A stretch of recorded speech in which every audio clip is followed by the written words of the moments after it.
అధ్యాయము. సో 12వ అధ్యాయంలో మనం ఇప్పటి వరకు కూడా నేర్చుకుంది ఇప్పుడు చర్చించుకోవట్లేదు. నిన్న 32వ శ్లోకాన్ని మనం ఆల్రెడీ చదివాము. కానీ ఏంటంటే ఎక్కువగా చాలా ఎక్స్ప్లెనేషన్ ఉంది అనేసి దాని గురించి మనము ఎక్కువగా చెప్పుకోలేదన్నమాట. సో దాన్ని ఇవాళ మనం చర్చించుకుందాము. సో ఇక్కడ ఎప్పుడైతే ధ్రువ మహారాజు కోసం ఏరోప్లేన్ రావటం, వైకుంఠ విమానం వచ్చింది. వైకుంఠ విమానం వచ్చిన వెంటనే అతను హడావుడిగా ఎక్కేశాడా? చేయలేదు. ఆయన స్నానం చేసి ఆభరణాలు తొడుక్కొని తర్వాత ఆయన నిత్య కార్యక్రమాలన్నీ చేసుకొని మళ్ళీ అక్కడి నుంచి వాళ్ళందరి యొక్క ఆశీర్వాదం తీసుకొని, సిద్ధులు వాళ్ళందరూ ఎవరైతే సాధువులు ఉన్నారో వాళ్ళందరి యొక్క ఆశీర్వాదంతో ఆయన ఎక్కబోయాడనమాట. అది ఎక్కబోయే ముందు కూడా మళ్ళీ డైరెక్ట్గా ఎక్కేశాడా? లేదు. మళ్ళీ ఏం చేశాడు? ఏదైతే వైకుంఠ విమానం వచ్చిందో దానికి చక్కగా ప్రదక్షిణలు చేసి నమస్కారం చేశాడు.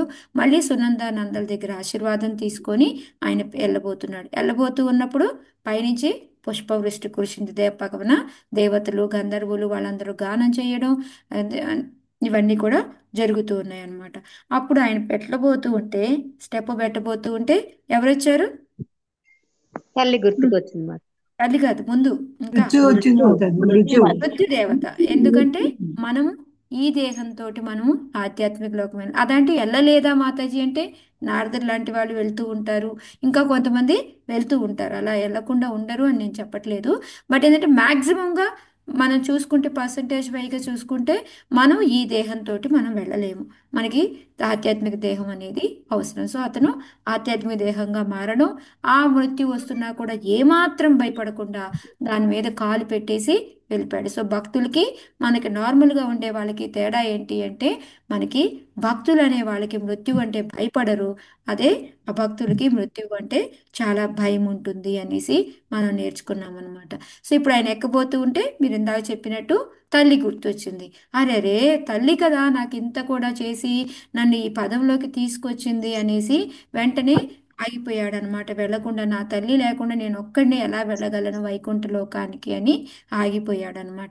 సో ఇక్కడ మనకి ప్రభుపాదులు వారు చెప్తూ ఉన్నారు, మనకి శిక్షా గురువులు దీక్షా గురువు అని ఉంటారు. శిక్షా గురువులు అనేక మంది ఉంటారు, దీక్షా గురువు ఒక్కళ్ళే ఉంటారు. కానీ ఇంకా ఉండొచ్చు. ఎప్పుడంటే ఆ దీక్షా గురువు ఏదైనా పడిపోయి వాళ్ళు అంటే ఒక్కొక్కసారి చూడండి కొంతమంది గురువులు స్థానంలో ఉండి ఆ తర్వాత అనుకోకుండా వాళ్ళు మారిపోతారు, వాళ్ళు కింద పడిపోతారు అనమాట. అంటే ఆ స్టేజ్లో ఉండరు. సో అప్పుడు ఏం చేస్తారు అంటే మళ్ళీ మనము ఇంకో గురువుని తీసుకోవచ్చు అనమాట, దీక్షా గురువుకి. సో అప్పుడు మారుతూ ఉంటారు. లేదా వాళ్ళకి ఏదైనా హెల్త్ బాగాలేక ఇది అయితే మళ్ళీ ఇంకో గురువుని వాళ్ళు యాక్సెప్ట్ చేస్తారనమాట దీక్షా గురువు కింద. సో అలా జరగచ్చు, అది తప్పు కాదు. బట్ శిక్షా గురువులు అనేవాళ్ళు అనేక మంది ఉంటారు.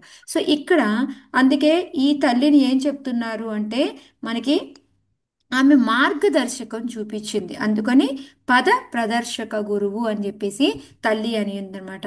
సో అలాంటి తల్లి శిక్షా గురువు కింద వస్తుంది. యాక్చువల్గా ఏంటంటే తల్లి దీక్షా గురువు కింద మారదు కాబట్టి సో శిక్షా గురువుగానే ఆమె ఉండిపోయింది. కానీ ఆమె చెప్పింది చూసాము అంటే ఎంత అంటే చాలా చాలా చిన్నది. అయ్యా అడవికి పో, నీకు దేవుడు సహకరిస్తాడు అని చెప్పింది అంతే. సో అయినా సరే మనకి ఆ మార్గము ఎవరైతే చూపిస్తారో, మనల్ని ఇందులోకి తీసుకురావడానికి ఒక రాస్తా మనకి దారి ఎవరు చూపిస్తారో వాళ్ళని మనము లైఫ్ లాంగ్ మర్చిపోకూడదు. నిజం చూడండి, కంపేర్ చేసుకుంటే నారదుల వారితోటి మనకి తల్లితోటి చూసుకున్నామంటే సునీతతోటి వాళ్ళిద్దరు చూసిన దాంట్లో ఎంతో లేదు, చాలా చాలా చాలా తక్కువ. ఆమె జస్ట్ అడవికి వెళ్ళండి అని చెప్పింది, కానీ దానికన్నా నారదుల వారు చాలా ఎక్కువ చేశారు. దాని తర్వాత ఆయన పొందడం, తర్వాత ఎన్నో జరిగాయి. 36,000 సంవత్సరాలు రాజ్యాన్ని పరిపాలించాడు. ఇంత అయిన తర్వాత కూడా తల్లిని మర్చిపోయాడా? ఇది మర్చిపోలేము. గొప్పతనం. అది గొప్పతనం మర్చిపోలేము. అంటే ఒక్కొక్కసారి ఏంటంటే మనము ఏ శిక్షా గురువు దగ్గర మనం జ్ఞానం నేర్చుకుంటామో వాళ్ళకన్నా పెద్ద స్టేజ్కి వెళ్తాము. మనం వెళ్ళిపోయిన తర్వాత మనం ఆ వాళ్ళని ఎప్పుడూ మర్చిపోకూడదు. నేను వీళ్ళ ద్వారానే పైకి వచ్చాను అనే విషయాన్ని మనం ఏ రోజు కూడా మర్చిపోకూడదు. వాళ్ళని ఎప్పుడూ కూడా మనం గుర్తుపెట్టుకొని మన ప్రేయర్స్లో వాళ్ళని పెట్టుకోవాలి అన్నమాట. అది మనం మెయిన్గా ఇక్కడ దీక్ష మనకి ఈ ధ్రువుడి యొక్క వృత్తాంతం ద్వారా మనం తెలుసుకునేది ఏంటి అంటే, మనకి లైఫ్ లాంగ్ మనకి ఎవరైతే ఆధ్యాత్మికతని అందిస్తారో వాళ్ళని మనము మర్చిపోకూడదు. అంటే మనం చనిపోయే వరకు వాళ్ళని మర్చిపోకూడదు. నేను అన్నాను, మా శిక్షా గురువు ఉన్నా, నాకు శిక్షా గురువు తెలుసు, ఆవిడ ఏం చెప్పిందో చెప్పు. కానీ ఆ శిక్షా గురు యొక్క కర్మి నేమ్ గుర్తుంది, కానీ కర్మి దీక్షా పేరు నాకు గుర్తులేదు. అది అంటే అలా ఉండకూడదు. మనం ఏంటంటే ఎప్పుడు వాళ్ళని గుర్తుపెట్టుకుంటూ ఉంటే ఆ పేరు ఎలా మర్చిపోతాను చెప్పండి. అంటే నా వైపు నేను మిస్టేక్ చేసినట్టే అన్నమాట. సో ఈ విధంగా ఉండకూడదు అనేసి మనకి ధ్రువ చరిత్ర చూపిస్తూ ఉంది అని చెప్పేసి మనకి ఇక్కడ ప్రపాదులు. సో ఆ గ్రాటిట్యూడ్, ఆ మనం ఏదైతే ఆ కృతజ్ఞత భావం అనేది ఎప్పటికీ కూడా మనకి తగ్గకూడదు అనేసి. ఇప్పుడు మనకి ఒక కనిష్ఠులు, మధ్యములు, ఉత్తములు అని చెప్పుకున్నాం కదా.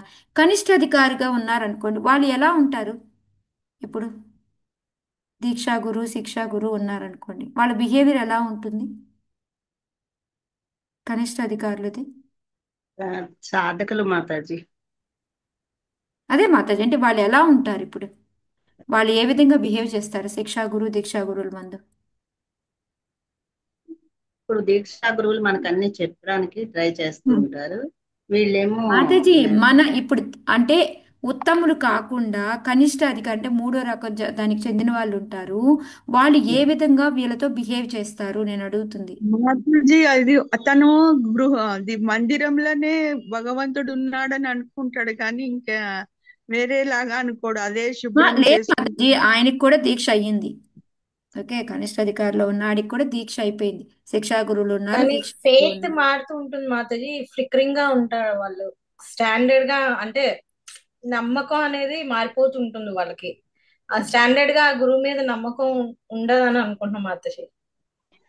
వేరే ఎక్కడ లేరని అనుకుంటారు మాతాజీ. మందిరంలోనే ఉన్నాడు భగవంతుడు అని అది కనిష్ట అధికారి యొక్క లక్షణం మాతాజీ. నేనేమంటున్నాను, అతనికి కూడా దీక్ష అనేది దొరికింది. దాని తర్వాత శిక్షా గురువుతోటి, దీక్షా గురువుతోటి ఎలా ఉంటాడు, ఆయన ఏ విధంగా సంబంధం పెట్టుకుంటాడు, నేను అది అడుగుతుంది. ఓకే, నేనే చెప్తాను. సో వాళ్ళు ఎలాగుంటారంటే యాక్చువల్గా మనం అందరం కూడా ఇలాగే బిహేవ్ చేస్తూ ఉంటాము. యాక్చువల్గా ఏంటి అంటే మనము ఇప్పుడు నాకు ఆయన బాధ్యత, దీక్షా గురు అనేది ఆయన బాధ్యత. నాకు దీక్ష ఇవ్వాలి కాబట్టి ఇచ్చాడు. ఓకే, ఆయన వచ్చాడు, అగ్ని ముందు కూర్చోమన్నాడు, కూర్చున్నాను, ఆయన బీట్స్ ఇచ్చారు, నేను చాంటింగ్ చేసుకుంటున్నాను, అంతే. ఆ తర్వాత అతను పూర్తిగా మర్చిపోతాడు అనమాట, అతను ఎవరో నేనెవరో. ఏంటంటే అసలు శిక్షా గురువుది అసలే గుర్తుండదు. దీక్షా గురువుకే ఇంత వాల్యూ లేకపోతే శిక్షా గురువుకి ఇంకేముంటుంది చెప్పండి. అసలు ఆయన ఎవరో తెలియనట్టు బిహేవ్ చేస్తారు. అది కరెక్ట్ కాదు అని మనం చర్చించుకోవడం అనమాట. అంటే వీళ్ళలాగా మనం బిహేవ్ చేయకూడదు. ఒకవేళ మనం ఇంప్రూవ్ అయిపోయి పెద్దగా పైకి వెళ్ళినప్పటికీ కూడా మనం ఏ రోజు కూడా ఆ శిక్షా గురువు దగ్గర మనం ఎప్పుడు బెండ్ అయ్యే ఉండాలి.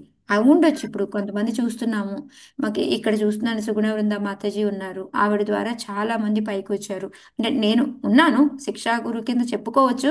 బట్ నాకు మెయిన్గా శిక్ష అంతా కూడా నాకు కతార్లో, కృష్ణ కథాదేశ్లో వేదా మాతాజీ, రోజా మాతాజీ వీళ్ళంతా చెప్పారు. ఆ, సో వీళ్ళ ద్వారా నేను అంతా నేర్చుకున్నాను. సో ఇక్కడికి వచ్చిన తర్వాత ఇంకో కొంచెం వాళ్ళతో టచ్లో ఉన్నాను అని చెప్పుకోవచ్చు అనమాట. బట్ అసలు ప్రతి స్టార్టింగ్ ఆ నుంచి కూడా వాళ్ళందరికీ కూడా నేర్పి చేశారు. కానీ ఇప్పుడు చూస్తే చాలామంది ఆ మాతాజీ స్టార్ట్ చేసిన వాళ్ళే వీళ్ళే చాలా హయ్యర్ లెవెల్కి వెళ్ళిపోవడం, వీళ్ళే బ్రాహ్మణికల ఇనిషియేషన్లు తీసుకోవడం, వాళ్ళు భక్తి వృక్షాలు నడపడము, ఇవన్నీ వచ్చాయి. కానీ వీళ్ళు ఎంత అయినప్పటికీ కూడా కింద ఉన్న మాతాజీని మర్చిపోవాలా? లేదు మర్చిపోవద్దు మాతాజీ, మర్చిపోవద్దు. ఎప్పటికీ మర్చిపోకూడదు. నేను ఇంత హైర్ స్టేజ్ వచ్చి నాకే ఇంతమంది గ్యాంగ్ ఉన్నారు, ఇంకా నాకు సుగుణా మాతాజీ ఏంటి అని అది రాకూడదు అనమాట. ఎప్పుడు కూడా మనము ఆ బెండ్ అయ్యి వాళ్ళ విషయంలో మాత్రం మనం బెండ్ అయ్యే ఉండాలి. అది ఇక్కడ మనకి ప్రపాదులు వారు, ఎందుకంటే ఇది కొంచెం ఇంపార్టెంట్ పాయింట్ మాతాజీ మనకి. అందుకే నేను మరీ కూడా మళ్ళీ ఎక్స్ప్లెయిన్ చేస్తూ ఉన్నాను అనమాట. ఇంకోటి ఏంటి అంటే రెండో పారాగ్రాఫ్, ఫస్ట్ పారాగ్రాఫ్ అంతా అది చెప్పారు. రెండో పారాగ్రాఫ్లో ఏం చెప్తున్నారు అంటే మనం ఇప్పుడు భగవంతుడు ఉన్నాడు అనుకోండి, ఆయనకి ఏమైనా కావాలి అంటే అది నెరవేరుతుందా? వెంటనే టైం పడుతుందా ఆయనకి నెరవేరటానికి? భగవంతుడికి ఏమైనా కావాలి అంటే టైం పట్టదు, ఎమ్మటే అవుతుంది మాట. ఎందుకంటే ఆయనంతా ఆయన నెరవేర్చుకోగలడు కదా. అందుకే ఆయన ఏమంటాం మనం, ఇంకో పేరేంటిది అతనికి? సర్వకారణ కారణుడు మాతాజీ. లేదు మాతాజీ, భగవంతుడికి మనందరితో సంబంధం లేదు. ఆయన ఆత్మారామ. ఆత్మారామ, ఎగ్జాక్ట్లీ. ఆయన ఆత్మారాముడు మాతాజీ. మనం ఇప్పుడు ఓకే, రసరాణి మాతాజీ ఇవాళ ఏదో ప్రసాదం పెడుతుంది అని ఎదురు చూస్తాడు. కానీ ఎదురు చూడాల్సిన అవసరం ఉందా? ఆయనకు ఆకలేస్తే ఆయన సృష్టించుకొని ఆయన తినలేడా? ఎందుకు వస్తాడు తింటాడు ఆయన? మాతాజీ. మనం పెట్టేదాకా చూడక్కర్లేదు. అవసరం లేదు. కానీ మన మన మీద మనం చూపించే ప్రేమకి ఆయన బెండ్ అయిపోయి ఆయన ఓకే ఈరోజు నాకు రసరాణి ఇది పెడుతుంది, ఈ టైంకి నాకు రోజు ఫుడ్ పెడుతుంది ఆయన వచ్చి ఆయన రెడీగా కూర్చొని ఉంటాడు. ఆయన ఆత్మారాముడు, ఆయనకి వెంటనే నెరవేరుతుంది, ఆయన వెయిట్ చేయాల్సిన పని లేదు. కానీ ఎందుకు అంటే ఆ ప్రేమకి లొంగిపోతాడు కాబట్టి ఆయన వచ్చి తింటాడు అనమాట. అలాగే భక్తులు తినేవాళ్ళు ఏంటి అంటే వాళ్ళు అనుకున్నా కూడా వాళ్ళ కోరికలు నెరవేరిపోతాయి. కాకపోతే ఇక్కడ భక్తుడికి భగవంతుడికి తేడా ఏంటి? భగవంతుడు ఆయన ఆయన మీద విభు ఆయనకి ఎవరి అవసరం లేదు. భక్తుడు ఏంటి అంటే భగవంతుడి యొక్క కరుణ మీద ఆధారపడతాడు. ఆయనకి కోరిక వెంటనే నెరవేరిపోతుంది. ఆయన ఏంటంటే నాకు ఇది ఉంది, భగవంతుడు కావాలంటే చేస్తాడు, లేకపోతే లేదు, ఆయన దయ ఆయన అనుకుంటాడు అనమాట. కానీ భగవంతుడికి అది ఉచితము అనిపిస్తే వెంటనే ఆ కోరికని నెరవేరుస్తాడు అనమాట. అదే ప్రభుపాదుల వారు ఇక్కడ ఎప్పుడైతే ఈ ధ్రువుడు అనుకున్నాడో నా తల్లి లేకుండా నేను ఎలా వైకుంఠం వెళ్తాను అనేసి, వెంటనే భగవంతుడు ఓ నీకు ఈ కోరిక ఉందా, నేను ఎందుకు నెరవేర్చను అని చెప్పేసి ఎదురుగా ఆయనకి ఆ తల్లి కూడా విమానంలో వెళ్ళడం అనేది చూపిస్తారనమాట. సో అది ఇక్కడ ప్రభుపాదుల వారు మనకు చెప్తున్నారు. ఇక్కడ ఏంటంటే భగవంతుడు ఆయన కోరికలు ఆయన వెంటనే తీర్చుకుంటాడు, కానీ భక్తుల కోరికలు కూడా ఆయన అలాగే తీరుస్తాడు. కాకపోతే మనం ఏంటంటే నాకు ఇది అవ్వాలి ఎమ్మటిని అని మనం కోరుకోము, కానీ భగవంతుడు తీరుస్తాడు. ఎలా అయితే ఒక తల్లి గురించి ఇట్లా ఆలోచించాడో లేదో ఎదురుగా ఫ్లైట్ని చూపించాడు అనమాట సునీతితో విమానంలో వెళ్ళడం. అందుకనే ఇక్కడ ప్రభుపాదుల వారు మనకు చెప్తూ ఉన్నారనమాట. ధ్రువుని వంటి విశుద్ధ భక్తుడు తన అభీష్టములు పూర్తి కావించుకొనగలడని ఈ సంఘటన నిరూపించుచున్నది. ఓకే, సో మనము భక్తిలో ఉన్నాము అంటే మనం సపరేట్గా కోరికలు కోరక్కర్లేదు. మన హృదయంలో ఏదుందో వెంటనే భగవంతుడు అది మనకి కరెక్ట్ అనుకుంటే నెరవేరుస్తాడు. కానీ మనం అది అవ్వలేదు అని మనం డిసప్పాయింట్ అవుతామా? అవ్వరు భక్తులు అనేవాళ్ళు. ఎందుకు అంటే వాళ్ళకి తెలిసి ఇది నాకు సరైంది కాదు, అందుకే భగవంతుడు ఇవ్వలేదేమో అనుకొని వాళ్ళు చాలా హ్యాపీగా ఉంటారన్నమాట. అది ఇక్కడ. సో అందుకని ఒక్కొక్కసారి మనం భక్తులు అనేవాళ్ళు ఏంటంటే భగవంతుడి కరుణతోటి వాళ్ళు భగవంతుడి వలె కాగలుగుతారు అనేసి. మనం చూడండి, ఒక్కోసారి మహారాజుల దగ్గరికి వెళ్తాము, మహారాజుల దగ్గరికి వెళ్ళి మాట్లాడుతుంటే మనం ఏమనుకుంటున్నామో వాళ్ళకి తెలిసిపోతుంది. వాళ్ళు చెప్తూ ఉంటారు, ఎలా తెలిసిందబ్బా అని మనం ఆశ్చర్యపోతూ ఉంటాం అనమాట. ఎందుకు అంటే వాళ్ళకి ఆ భగవంతుడి యొక్క కరుణతోటి మనం ఏమనుకుంటున్నామో మన కోరికలు ఏంటో అనేది వాళ్ళకి అర్థమవుతూ ఉంటుంది. అందుకే వాళ్ళు భగవంతుడి యొక్క ప్రతినిధులు అని కూడా మనం అంటూ ఉంటాం అనమాట. సో ఆ విధంగా కోరిక అనేది వెంటనే నెరవేరింది. సో మన కృతజ్ఞతా భావం అనేది చాలా చాలా చాలా ఇంపార్టెంట్ మనకి అని మెయిన్గా ఆ శ్లోకాన్ని నేర్పిస్తుంది. ఓకే, 33. ఇది వ్యవసితం తస్య వ్యవసాయ సురోత్తమౌ దర్శయామాస తు దేవీం పురోయానేన గచ్చతి.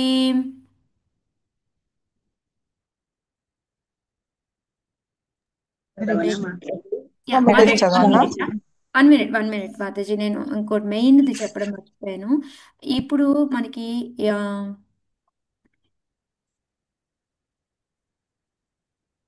మనకి ఇది ఎలా ఉంటుంది అంటే ఈ మనకి భక్తి ఎవరైతే చూపిస్తూ ఉంటారో ఇది ఎలా ఉంటుంది అంటే బుక్ డిస్ట్రిబ్యూషన్ లాగా అన్నమాట. అంటే మనకి ఇప్పుడు ఈ బుక్ డిస్ట్రిబ్యూషన్ చేసే వాళ్ళు ఉన్నారనుకోండి, వాళ్ళు మనం తక్కువ అంచనా వేస్తాం కదా యాక్చువల్గా. సో వాళ్ళు చేసే పని ఏంటి? ప్రచారం మాతాజీ, వెళ్ళి బుక్స్ కావాలని ప్రచారం మాతాజీ. అమ్ముతారు. సో ఈ బుక్స్ ఇది ఇది అని చెప్పి చెప్తారు. సో దాన్ని కొంతమంది కొంటారు. కొనిన తర్వాత వాళ్ళు ఏం చేస్తారు, అది ఓపెన్ చేసి చదువుతారు. చదివిన వెంటనే ఏమవుతుంది, ఓ నేను ఇది తెలుసుకోవాలి ఇది అనేసి వాళ్ళలో కోరిక మొదలవుతుంది అనమాట. సో ఇప్పుడు ఈ బుక్ డిస్ట్రిబ్యూటర్స్ అనేవాళ్ళు శిక్షా గురువు కింద వస్తారా రారా?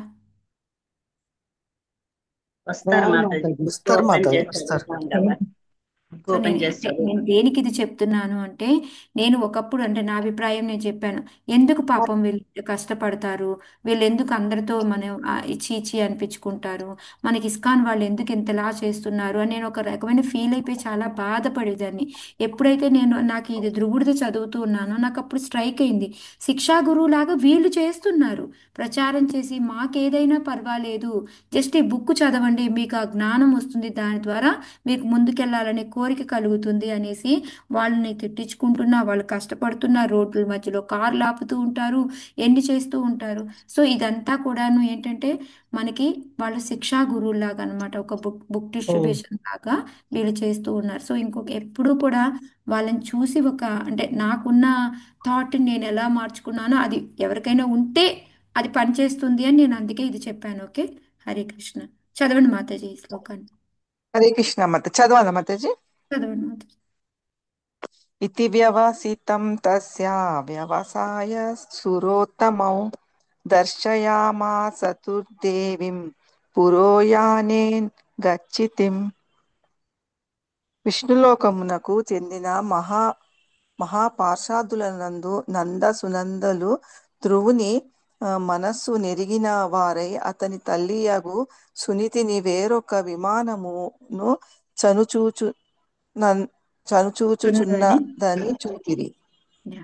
హరే సో కృష్ణ. వెంటనే ఆయనకి ఎప్పుడైతే ఆగిపోయి ఆ తల్లి గురించి ఒక థాట్ మనసులో వచ్చిందో వెంటనే వాళ్ళకి అర్థమైపోయింది నందా సునందాలకి వెంటనే వాళ్ళు ఏం చెప్పారు అదిగో అయ్యా నీ తల్లి అటు వెళ్తుంది అనేసి వెంటనే చూపించారనమాట సో అలా అనుకున్న వెంటనే ఆ కోరిక కూడా నెరవేరిపోతుంది భగవంతుడికి ఎలా అయితే వెంటనే చేసుకోగలడో అలాగా భక్తుల యొక్క కోరికలు కూడా భగవంతుడు ఎలా తీరుస్తాడు అని చెప్పేసి చెప్తూ ఉన్నారనమాట అయితే ఈ పర్పోర్ట్లో మనకి మెయిన్గా ఏంటి అంటే ఇప్పుడు చూడండి మాతాజీ చాలా మంది ఆ, మనందరి దగ్గర ఉండే క్వశ్చన్లే మనకు ఫస్ట్లో చాలా సార్లు కూడా మీరు అందరూ అడిగారు కూడా మరి మాతాజీ ఒకే ఒక కొడుకు ఉంటాడు ఆ కొడుకు కూడా ఏ భక్తిలోకి వెళ్ళిపోయి ఏ టెంపుల్లోనే ఉంటాడు సో అలాంటప్పుడు తల్లిదండ్రుల పరిస్థితి ఏంటి మాతాజీ అని అడుగుతూ ఉండేవాళ్ళు మీరు అందరూ సో ఇప్పుడు ధ్రువుడి చరిత్ర చూసిన తర్వాత ఏమనిపిస్తుంది మీకు భగవంతుడే దారి భగవంతుడే చూపిస్తాడు. చూసుకుంటాడు మాతాజీ. భగవంతుడే అతనే చూసుకుంటాడు. తరింపజేస్తాడు.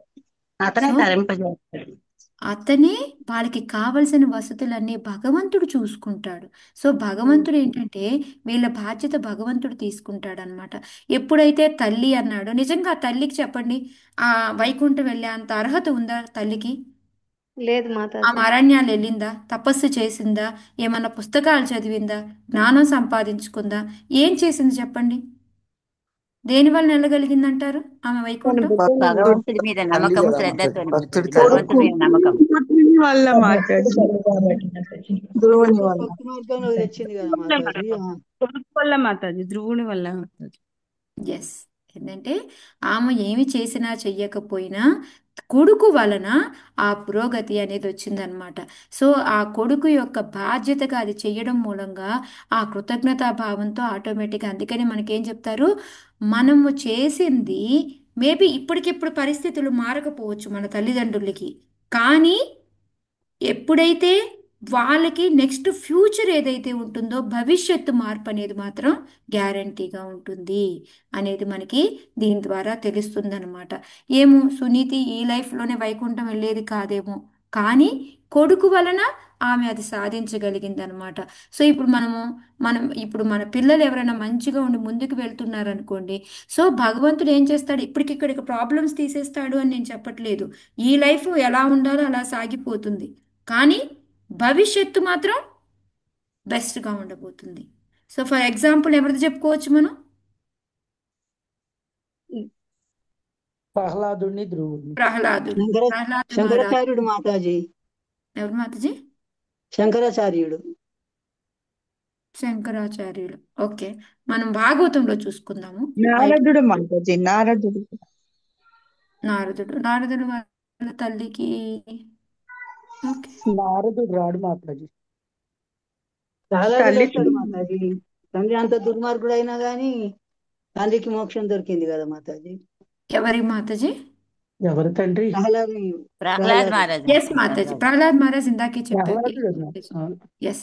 సో అదే ఇక్కడ మనకి ప్రపాదుల వారు కూడా ఇస్తూ ఉన్నారనమాట. ఎప్పుడైతే బ మనం ధ్రువుని లాగా మనం ఎప్పుడైతే భక్తి యోగంలో మనం ఉంటామో అప్పుడు శిష్యుడు వలన గురువు కూడా మనకి హయ్యర్ స్టేజ్కి వెళ్ళేలా, అంటే గురువులు కొంతమంది చూడండి కొంతవరకు చేసి ఆగిపోతారు, కానీ వాళ్ళని కూడా శిష్యుడు వలన వాళ్ళు వెళ్ళిపోతూ ఉంటారనమాట పైకి. సో అది ఇక్కడ మనకి చెప్తూ ఉన్నారనమాట. రెండు వైస్ వర్స. ఒక్కోసారి గురువు హయ్యర్ స్టేజ్లో ఉండి శిష్యులు కూడా తోడుకొని పోతూ ఉంటారు, శిష్యుడు పైకి వెళ్తే గురువుని తీసుకొని వెళ్ళిపోతూ ఉంటాడు అనమాట. సో ఇక్కడ అదే ప్రపాదుల వారు మనకి చెప్తున్నారు, ఈమె స్త్రీ అయ్యింది, ఈమె అరణ్యానికి వెళ్ళలేదు, ఏమీ చేయలేదు, అయినప్పటికీ కూడా ధ్రువుడి వలన ఆమె చక్కగా వైకుంఠ లోకానికి వెళ్ళగలిగింది. అదేవిధంగా ప్రహ్లాదుడి ఎగ్జాంపుల్ కూడా ప్రపాదుల వారు చెప్తున్నారు. హిరణ్యకశిపుని ఉద్ధరించాడా లేదా? నా తండ్రి అసురుడి సంసారంలో ఉన్నాడు, అతను ఎప్పటికీ బాగుపడలేడు, అతను ఉద్ధరించేలాగా చెయ్యి అని చెప్పేసి చెప్తూ ఉన్నాడు అనమాట. సో అందుకే సారాంశం ప్రపాదుల వారు ఇచ్చింది, గొప్ప భగవద్భక్తుడైన శిష్యుడు లేదా పుత్రుడు తన తల్లిదండ్రుల్ని లేదా శిక్షా గురువు లేదా దీక్షా గురువు తనతో పాటు వైకుంఠ లోకమును కొనిపోగలడు. సో మన తల్లిదండ్రులు ఉన్నా, మన పిల్లలు ఉన్నా, మన శిక్షా గురువు ఉన్నా, మన దీక్షా గురువు ఉన్నా, వాళ్ళు కూడా మనల్ని తీసుకొని వెళ్ళగలుగుతారు. అందుకే మనం ఎప్పుడు ఏం చెప్తాము, మాతాజీ మీ కాలు పట్టుకుంటాం, మీ చీర కొంగు పట్టుకుంటాం, మేము కూడా మీతో పాటు వస్తూ ఉంటాము అని. అలా ఎలా తీసుకుపోగలరు అంటే ధ్రువుడు ఎగ్జాంపుల్ అనమాట. మనం అది తీసుకెళ్ళగలరు అని. అందుకే భక్తి సిద్ధాంత సరస్వతి మహారాజ్ ఎప్పుడు ఏం చెప్తుంటారు, ఒక్కళ్ళనైనా నేను భగవద్ధామం పంపగలిగాను అంటే నా ప్రచారం సక్సెస్ అయినట్టే అని చెప్పి చెప్తూ ఉంటారనమాట. అట్లీస్ట్ భక్తి సిద్ధాంత సరస్వతి మహారాజ్ అదే చెప్పారు.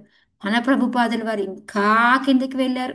ఆయన చూడండి ఎంత హంబల్నెస్తో ఏం చెప్తున్నారు, నాకు ఎన్నో లోపాలు ఉండి నేను వైకుంఠ భగవంతుడి దగ్గరికి వెళ్ళలేకపోవచ్చు, కానీ నా శిష్యులు అంతటా కూడా ఉన్నారు, వీళ్ళు ఎవరో ఒకళ్ళు మంచి బలంగా దృఢంగా ఉండి భక్తి చేసుకుంటూ నన్ను కూడా తీసుకెళ్తారు భగవంతుడి దగ్గరికి. అసలు ఈ ఊహాగానం మనం అసలు ఊహిస్తామా? ప్రపాదుల వారు చూడండి ఎంత హంబులో చూడండి. అసలు నాకు ఇంతమంది శిష్యులు ఉన్నారు, ఎవరో ఒకళ్ళు నన్ను తీసుకుపోబోతారా అనేసి రాశారు చూడండి ఇక్కడ. మా కృష్ణ చైతన్యోద్యమము హరినామ సంకీర్తనది ఇప్పుడు ప్రపంచమంతటను వ్యాపించుచున్నది. నాలో అనేక విధములగు లోపములు ఉన్నను నా శిష్యులలో ఒక్కడైన భక్త ధ్రువుడి ఎంత దృఢవంతుడైనచో అతడు నన్ను వైకుంఠ లోకమునకు కొనిపోగలడు అని కొన్ని మార్లు నేను తలచుచూ ఉంటాను అని చెప్పి చెప్తున్నాడు. ఇంకా దీనికి మీరే అర్థం చేసుకోండి మాతాజీ. నాకైతే అది చదివేటప్పుడు కొంచెం బాధ అన్నీ కూడా వచ్చేసినాయి, ఇదేంటి అనేసి. సో గొప్పగా దీన్ని అనిపిస్తుంది మాతాజీ ఆయన దీన్ని అట్లా బట్టి ఇప్పుడు మనం ఏం చెయ్యాలి చెప్పండి? ఇప్పుడు ఈ ప్రభుపాద రాసిన ఈ సెంటెన్స్ని బట్టి మనం ఏం చెయ్యాలి? మనం చేయలేమేమో మాతాజీ, అంత గొప్ప విషయం మనం చెయ్యలేము కాదు మాతాజీ, ప్రభుపాదులు వారు ఏం చెప్పారో అది తూచా తప్పకుండా పాటించాలి. ఎందుకు అంటే ప్రభుపాదులు వారు అలా ఉంటే బాగుండు అని కోరుకుంటున్నారు కాబట్టి మనము అట్లీస్ట్ ఆ ధ్రువుడంత గొప్పవాళ్ళం కాకపోయినా ఆయన మనకి ఏం చెప్పున్నారో అవన్నీ తూచా తప్పకుండా మనం పాటించగలిగాము అంటే మనం సక్సెస్ అయినట్టే. ఓకే, ఆయనే అంత చేసిన ఆయనే లోపాలు ఉన్నాయి అంటే మనం లోపాలు లేకుండా చేయలేము, అది కరెక్టే, నేను ఒప్పుకుంటాను. కానీ మనం చేయాల్సిన పని ఏంటి, మనము ఏ మాత్రం తూచా తప్పకుండా ఏవైతే మన గురువులు చెప్పారో వాటిని మనం పాటించాలన్నమాట. ఓకేనా? సో అందుకని మనం చాలా చాలా జాగ్రత్తగా ఉండాలి. Okay okay. తత్ర తత్ర ప్రశంసద్భిః పదివైమానికైసురైః అవకీర్యమాణో దదృశే కుసుమై క్రమశో గ్రహాన్. హరే చదవండి కృష్ణ మాతాజీ, చదవాలా? లక్ష్మీమాత చదవండి. హరే కృష్ణ. తత్ర తత్ర ప్రశంసబ్దిః పథివైమానికైసురైః అవకీర్యమానో దృశేషు కుసుమైః క్రమశో గ్రహాన్. హరే కృష్ణ. ధ్రువుడు అంతరిక్షమున పయనించుచు క్రమముగా సౌరమండలములోని సమస్త గ్రహములను గాంచెను. విమానారూఢుడు దేవతలు తనపై పుష్పవృష్టిని కురిపించుటను అతడు మార్గము మధ్యనే గనెను. హరే కృష్ణ మాతాజీ, హరే ధన్యవాదాలు. Krishna. So thank you Mataji. So ఇక్కడ ఏంటంటే ఎప్పుడైతే ఆయన ఫ్రాన్లీ విమానం ఎక్కడమో, సో ఆ విమానంతో నందా సునందలు అతన్ని తీసుకొని వెళ్తూ ఉన్నారు. సో వెళ్తూ ఉన్నప్పుడు ఎలా ఉంది, అతను అన్ని గ్రహాల్ని చూశాడనమాట. ఇంకా ఏంటి అంటే ఇందాక మనం చూసాము, దేవతలు, యక్షులు, గంధర్వులు ఆయన మీద పుష్పవృష్టి కురిపించడం, వీళ్ళు నాట్యం చేయడము, ఇదంతా కూడా అతను మార్గమధ్యంలో చూస్తూ ఉన్నాడనమాట. సో అదే మనం మొన్న కూడా ఒకసారి మనం చెప్పుకున్నాము, మనకి అటు వెళ్ళాలి ఇటు వెళ్ళాలని మనం ప్రయాసపడాల్సిన పని లేదు, ఆటోమేటిక్గా మన దారిలోకి అవన్నీ కూడా కనపడుతూ ఉంటాయి అనేసి మనకి ప్రభుపాదుల వారు అదే చెప్తున్నారు ఇక్కడ ఈ శ్లోకంలో. ఏంటంటే మనకి ఎప్పుడైతే భక్తితోటి మనం ముందుకు వెళ్తూ ఉంటామో దేవుడు మనకి అన్నీ తెలిసేలాగా చేస్తూ ఉంటాడనమాట. సో మనం ఎప్పుడైతే వైకుంఠలోకం వెళ్తూ ఉంటామో మనకి మనం చాలాసార్లు చెప్పుకున్నాము, ఇప్పుడు ఫోర్త్ క్యాంటోలోనే మీకు వస్తుంది, శివలోకం అనేది ఎంత అందంగా ఉంటుంది అనేది డిస్క్రిప్షన్ వస్తుంది. ప్రచేతాస్ వెళ్తూ ఉంటే ఆ శివలోకాన్ని చూస్తుంటారనమాట. అది వస్తుంది, అది చూస్తే అనిపిస్తుంది, అబ్బా నేను ఒక్కసారన్న, మన థర్డ్ చాప్టర్లో కూడా విన్నాం శివలోకం ఎలా ఉంటుంది. అది వింటే చాలు అనిపిస్తూ ఉంటుంది మనకి, ఒక్కసారి ఇలా చూసొద్దామా అనిపిస్తూ ఉంటుంది. సో అలా మనం విపరీతంగా వేరే కోరికలు పెట్టుకోవాల్సిన పని లేదు. మనం వైకుంఠం వెళ్ళేటప్పుడు ఇవన్నీ కూడా చూసుకుంటూ వెళ్తాము. సో ఇంకో పాయింట్ ఏంటి ఇక్కడ ప్రభుపాదులు వారు చెప్తున్నారు అంటే, మనం వైకుంఠానికి వెళ్తున్నాము అంటే మన భౌతిక దేహం అనేది అక్కడితో అంతరించిపోతుంది. మనం ఆధ్యాత్మిక దేహంతో మాత్రమే అక్కడికి వెళ్ళగలము. సో ఈ ఆధ్యాత్మిక దేహం అనేది ఎలా ఉంటుంది అంటే బంగారు వర్ణంలోకి మారిపోతుంది. ఆల్రెడీ కింద ఉండగానే ఆయనకి మారిపోవడం అనేది మనం చూసాము కొన్ని శ్లోకాల్లో. సో అదే ఇక్కడ ప్రభుపాదులు వారు చెప్తున్నారు, మనం ఆధ్యాత్మిక లోకాలు వెళ్ళాలి అంటే ఈ భౌతిక దేహంతో మనం వెళ్ళలేము, మనకి ఆధ్యాత్మిక దేహం అనేది కావాలి అని చెప్పి చెప్తున్నారు. సరే అక్కడ తల్లిని చూశారు కదా, నారదుల వారిని చూద్దామా అంటే నారదుల వారు ఏంటంటే ఆయన భౌతికము ఆధ్యాత్మిక రెండు లోకాలు కూడా ఆరాంగా తిరగలుగుతారు. ఆయనకి ఒక వీసా అక్కర్లేదు, ఏమీ అక్కర్లేదు. ఇప్పుడు కూడా మనకేంటి అంటే ఈ వైకుంఠంలో వెళ్తూ ఉన్నప్పుడు మనం ఒక్కొక్క చోట ఆగాలి అంటే మళ్ళీ పాస్పోర్టు వీసా కావాలా, ఏమీ అక్కర్లేదు. దానికి ఓ డబ్బులు కావాలా, ఏమీ అక్కర్లేదు. చక్కగా వెళ్ళే దారిలోనే మొత్తం అన్నీ కూడా చూడగలుగుతాం అన్నమాట. ఓకే, సో అది ఇక్కడ మనకి చెప్తూ ఉన్నారు ఈ ఫస్ట్ పారాగ్రాఫ్ అంతా కూడా.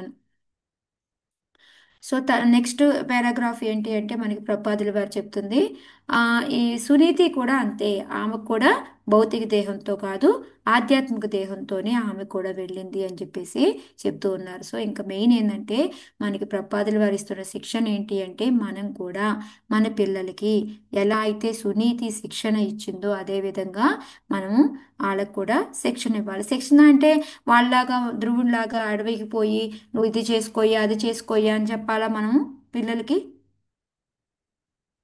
ఈ రోజుల ప్రకారం ఇక్కడ మనం చెప్పాలి మాతాజీ.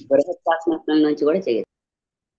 అక్కడికి వెళ్ళక్కర్లేదు మధ్య, మనం ఇంట్లో ఉండే మనం చేసుకోవచ్చు. ఏంటంటే మనము ఆచరిస్తూ మన పిల్లలకి చెప్తూ ఉంటే వాళ్ళకు కూడా తెలుస్తూ ఉంటుందన్నమాట. మేబీ మనము శిక్షణ అంటే ఎలా ఇవ్వాలి అంటే మనం ప్రసాదం పెట్టడము, మనం ఏ పని చేస్తున్నా భగవంతుని ఎలా తలుచుకుంటున్నాము, మనం అన్నీ కూడా వాళ్ళతో డిస్కస్ చేస్తూ ఉంటే వాళ్ళకు కూడా ఓకే ఇది అది అవుతుంది అనేసి వస్తుంది అనమాట. సో నిన్న మా అమ్మాయి తిరుపతి వెళ్ళాను, మామూలుగా సర్టిఫికెట్స్ కోసమని వెళ్ళింది. 2 days వరకు సైన్లు అవ్వలేదు, అందరివి కూడా సైన్లు పెట్టించుకుంది, అంతా అయిపోయి అప్లై చేసింది. అప్లై చేసిన తర్వాత వాళ్ళు 2 days టైం ఉంది అని చెప్పారనమాట. సరే నేను అన్నాను, ఓకే ఎలాగో 2 రోజులు ఏం చేస్తావు ఖాళీగా ఉండి, మైసూరు నుంచి తిరుపతి వెళ్ళి దర్శనం చేసుకొని వచ్చి ఎన్ఆర్ఐ దర్శనం ఉంది కదా అని చెప్పాను అనమాట. సరే అని మా అక్క వాళ్ళ అబ్బాయి కూడా సరే అక్క పిన్ని నేను తీసుకెళ్తానులే దాన్ని అన్నాడు. సో వాళ్ళిద్దరూ వెళ్ళారు. వెళ్తే దానికి దర్శనానికి వెళ్ళబోయే ముందు దానికి కాల్ వచ్చింది, మీరు అప్లై చేసిన వాటిలో కొన్ని ప్రాబ్లమ్స్ ఉన్నాయి, సో మీరు వచ్చి మళ్ళీ వాటిని సరి చేయాలి, మళ్ళీ వేరే వాళ్ళతో సైన్లు మళ్ళీ చేయించుకొని మళ్ళీ నాకు ఇస్తే కానీ అవ్వదు అని చెప్పారనమాట. సో ఇంకా అలాగూ దర్శనానికి వెళ్ళింది కదా, అది ఫినిష్ చేసుకుంది. సో వచ్చాక అమ్మ నాకు ఈ ప్రాబ్లం వచ్చింది, నేను అక్కడే ఉండుంటే ఇది అది అని మొదలుపెట్టింది అనమాట. సో నేను చెప్పాను అలా ఏం కాదు, నువ్వు దర్శనం చేసుకున్నావు కదా చక్కగా, అది అయిపోయింది, నో ప్రాబ్లం. ఇంకో 2 రోజులు లేట్ అయితే ఇక్కడికి రావడం ఇంకో 2 రోజులు లేట్ అవుతుంది అంతే కదా, నువ్వు వెళ్ళి ఈ రోజు మొత్తం ఫినిష్ చేసుకో, ఏం అవ్వదు, నువ్వు టెన్షన్ పడకు అని చెప్పి పంపించాను అనమాట. సో ఇవాళ మార్నింగ్ వెళ్ళింది, అది దిగడమే 9కి దిగింది. 10కి ఆఫీస్కి వెళ్ళింది. టకా టకా టకా పనులన్నీ అయిపోయి అంటే ఆ సైన్లు తీసుకోవడం, మళ్ళీ ఆమెకి ఇవ్వడం, ఇంకో 2 రోజుల తర్వాత రావాల్సినవన్నీ కూడా ఇవాళ చేతికి రావడం, వాళ్ళు మేము మళ్ళీ మీకు పోస్ట్ చేస్తాం 4 రోజుల్లో ఒరిజినల్స్ అని చెప్పేసి దాన్ని ఇంక ఇంటికి వెళ్ళిపోవచ్చు అని చెప్పారు. ఏంటంటారు ఇప్పుడు ఇది ఎలా జరిగిందంటారు? భగవంతుడి భగవత్ దర్శనం కరుణతోటి మాతాజీ. భగవంతుడి యొక్క కరుణతో జరిగింది. అది ఇప్పుడు అది అంటే మనము ఇవన్నీ కూడా వీళ్ళకి ఇట్లా ఎగ్జాంపుల్స్తో పిల్లలకి చెప్తూ ఉన్నాం అనుకోండి, వాళ్ళకి రియలైజేషన్ అవుతుంది. సో నేను అన్నాను ఏంటి అన్ని ఎన్నో రోజులు కానీ పట్టదు అన్నావు, అలాంటిది ఎలా అయిపోయింది అంటే అమ్మ అయిపోయింది కదా అంది. ఇప్పుడైనా భగవంతుని తలుచుకోవే, థ్యాంక్స్ చెప్పు, చూడు నిన్న దర్శనం చేసుకుని అన్ని సీక్వెన్స్లు అయిపోయినాయి కదా అనేసి. సో మనం ఏంటంటే ఓకే వాళ్ళు విన్నా వినకపోయినా అట్లీస్ట్ ఇలా కొంచెం కొంచెం మనము వాళ్ళకి శిక్షణ అనేది ఇస్తూ ఉండాలి అనేది, అంటే భగవంతుడే వాళ్ళకి ఆ దారి కూడా చూపిస్తాడు. సో ఈ విధంగా ఏంటంటే నేను గొప్ప ఏదో చెప్పాను అని నేను మీకు చెప్పట్లేదు, భగవంతుడు ఏ విధంగా వీళ్ళకి దారి చూపిస్తాడు అనేది చెప్తూ ఉన్నాను అనమాట. సో నేను పొద్దున అదే చెప్పుకున్నాను భగవంతుడితోటి, నాయనా నీ దర్శనానికి పంపించాను, ఇది ఇంకా ఎన్ని రోజుల్లో లేట్లు అయిపోయినాయి అనుకో, నా పీక మీదే కూర్చుంటుంది, చూసుకో తండ్రి అని చెప్పాను. సో ఇంకొక అది ఫోన్ చేసి అన్నీ అయిపోయినాయి అని చెప్పి నేను ఊరికి వెళ్ళిపోతున్నాను ఈరోజు అని చెప్పి అనమాట.